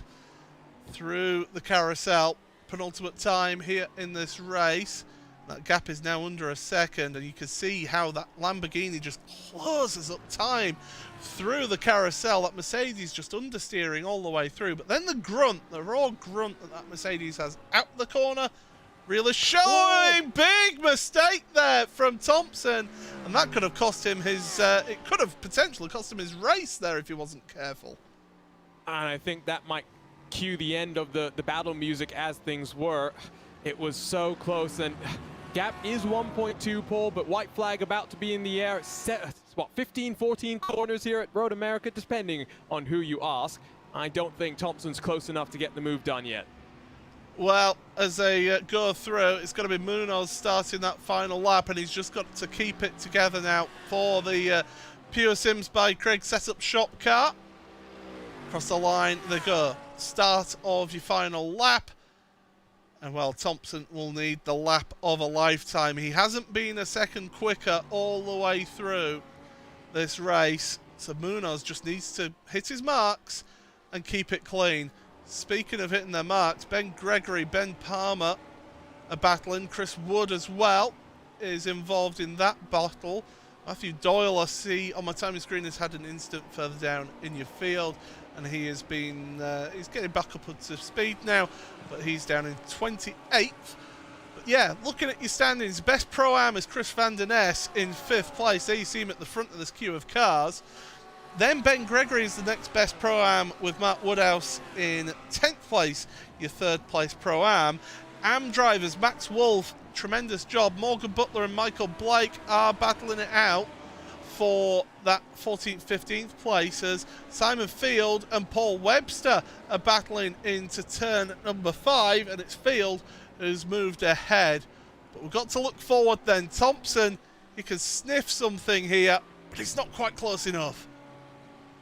No, coming out of the carousel, still 0.6 of a second separating these two cars, and if Thompson's going to try anything, it's going to be a very wild run through the kink one more time, Paul. But what a day for Munoz. Race 1, Race 2, Lap 1 incidents, Race number 3, victory on the cards. Well, don't call it yet. It's the commentator's curse for a reason, and he's heading down into Canada corner. Look back, because Foggy and McFarlane's got an overshot again. He's done it again on Foggy, and he's not gained the position.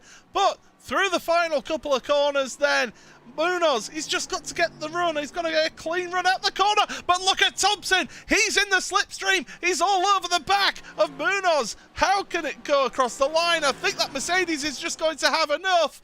Across the line they go, and it is Munoz who just gets ahead of Thompson. What a result there for Paolo to finish 1st place for Pure Sims by CSS. Great run, but awesome final lap from Josh Thompson to take it to the end. Rest of your field working their way through. Michael Blake and Paul Webster running 15th and 16th across the line, with Tom Stevens in 17th.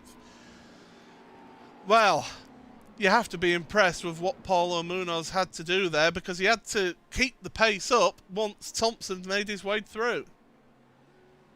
Got me a bit worried there, Paul. Maybe put a little bit of the jinx there, but I think as soon as Munoz had no overlap coming out of the final corner, the grunt from the Mercedes took him to the victory. And I think you get an indication here of, I think a lot of these drivers, it was a very intense race, and lots of respect being shown as well. That's not respectful at all. That was Ben Gregory finding the grass. But yes, as they go down the back end of the field, as we await the final couple of cars across the grid.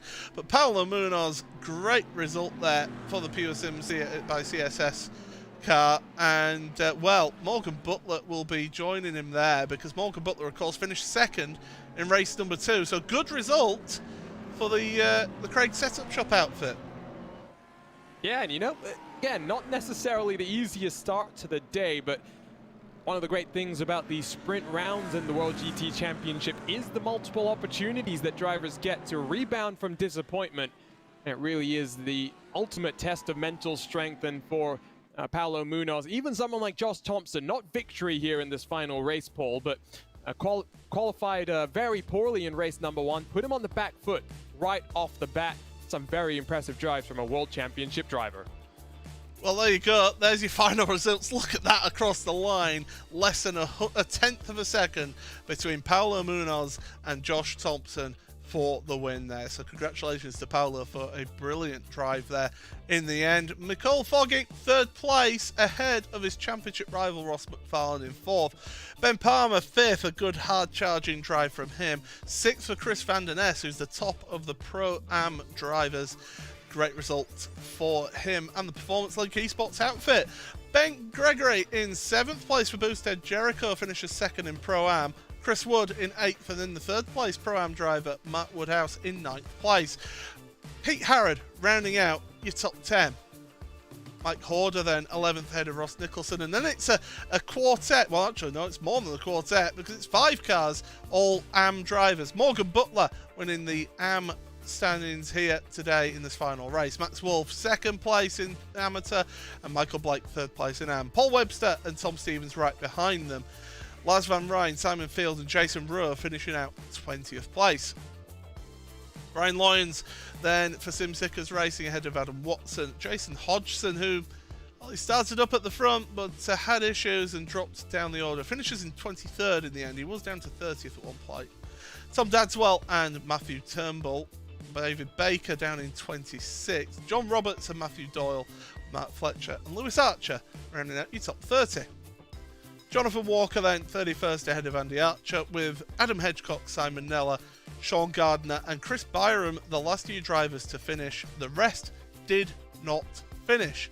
Ashley Sutton, Lee Berridge, Alex Neller, James Whitehouse, Daniel Diaducci, Stephen McAfee, Jesse Jones, Oscar Cooper, Michael Avdoka and Matt Bunn appears did not take the start of the race here.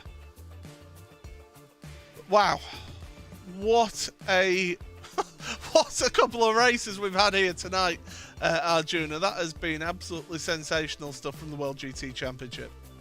Penultimate sprint racing round. We'll get 1 week off before drivers regroup for the championship run to Circuit Barcelona, and I can't wait for that one, Paul. I was taking a look at the layout as well. I'm not such a fan of the modern F1 layout that we use. We will use a historic layout. No awful last chicane. I don't mind it. I seem to suit it. I can't carry the speed around those corners, but that's a me problem rather than a circuit design problem. But we are going to get a word with a couple of drivers, and first of all, why don't Arjuna, why don't you take it away with Morgan Butler? Hopefully he'll unmute his microphone and he can join us in the commentary booth for an interview. Morgan, just want to check, do you got a copy with us? Yeah, copy. Sorry. Well, Morgan, first up, congratulations on victory in race 2. What was that like when we had a very, very big reverse grid for that race? Lots of pressure with 6 amateur drivers all at the front. Well, I mean, it was P2, but I mean, if you want to say I've won, I'll take that. You know, we don't need to count Foggy's position. That, you know, we forget about that. But yeah, it was. I'll be honest, I spent the whole race barely being able to even feel any inputs on the pedals because I was that nervous, like my legs had just gone.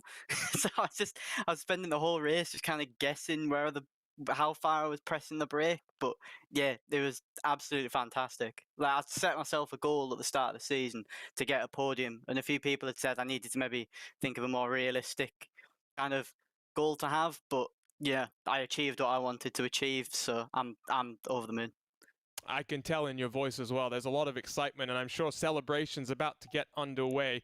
What do you think these last 3 rounds of the championship look like for you now? You've got a week off where you can go and celebrate, I guess, but now you really head into 3 rounds where you can really finish up this championship on a really strong note. Yeah, I'm not obviously with the coming up tracks. I absolutely adore Spa. Spa is one of my absolute favourite tracks.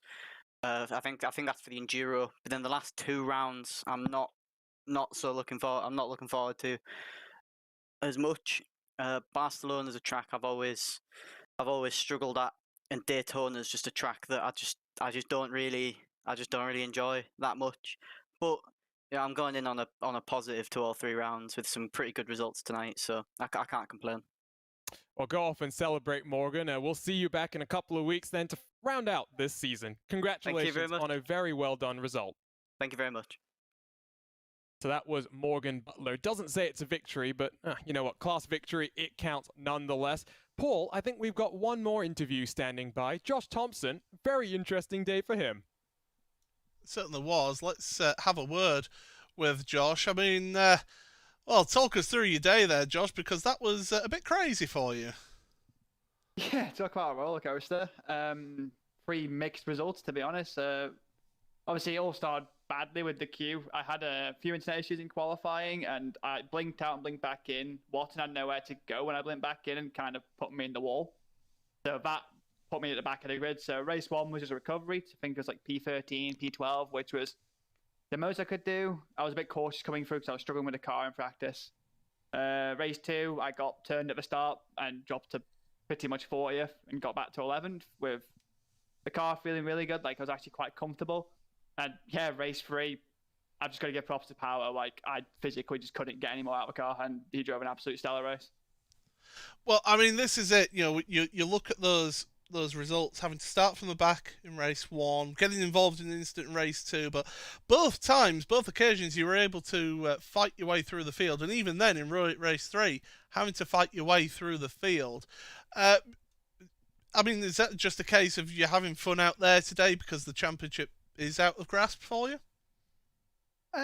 Yes and no. The championship is definitely out of grasp. I am genuinely like a little bit off pace in GT3s in general at the moment. Obviously we're doing so much with the Porsche. I make a few mistakes here and now, which cost me a 2/10 to 10, which I wouldn't have made a few months ago. As you probably saw in that race, I made a massive mistake and dropped like 8/10 in a lap with just a silly outbraking in the hairpin, and which is 6 months ago and what I've done. So yeah, it's always nice having to battle your way through the pack, but obviously I don't want to be that, but I want to be winning, and you know, like, everyone wants to win, so it's a bit tough, but you have to take it. Well, Josh, thank you very much for joining us. All the best for the penultimate round of the Porsche Taycan Esports Super Cup on Saturday, by the way, at Le Mans. That's going to be a bit of carnage, but all the best for you, and take care. Speak to you soon. Cheers, guys. Thank you. There we go then, Arjuna. Your two interviews of the day. I mean, it's your first time on the series. What did you make of that? How did you find your first time in the series? I tell you what, Paul, if you don't want Chaz back next week, too many bad puns, just let me know. Well, it's definitely not going to be back next week because we have got a week off next week, but then it's the final run-in. Let's bring up the schedule here. The final running of this championship here. We've got the 3 different race types. We've got the endurance race, 105 minutes at Spa-Francorchamps with 2 mandated pit stops. You've then got Daytona Road with 2 40-minute races with a mandated pit stop in each of those races. I mean, Daytona Road can throw up some real wild results around there. And then Barcelona, as you were saying, on the historic layout, 3 sprint races around there. It's quite a technical track, quite a difficult track to pass on there. So it could end up being that it all comes down to the look of the draw, the look of the reverse grid draw. And, you know, a championship could be decided by that, Paul, as well. It's all about reverse grids in that final race. I'll be honest, more curious about that Daytona round. It was a enduro round in that Season 8 championship. There were some technical issues that meant the red flag had to be waved. Oh, please don't remind me. We head back, Paul, for 2 40-minute feature races. That new format that the World GT Championship has brought in for this season. I really think it has mixed things up in a new way and made teams think about these races in a slightly different way as well. Certainly has, but I'm afraid that is all we've got time for. Thank you very much to Arjuna for joining us here this week. 2 weeks' time, we will be at Spa-Francorchamps for the endurance round. Hopefully, Chaz will be finished having his jollies down in France, and will be joining us here on commentary. Don't forget, you can make sure to join us here each and every broadcast, RaceSpotTV. Subscribe to the YouTube channel. Follow us on Twitch, on Facebook, on all the social media. Make sure you join us on there. This has been a RaceSpotTV production of the World GT Championship, sponsored by Freem. Until next time, it's goodbye from me. Good night.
exist.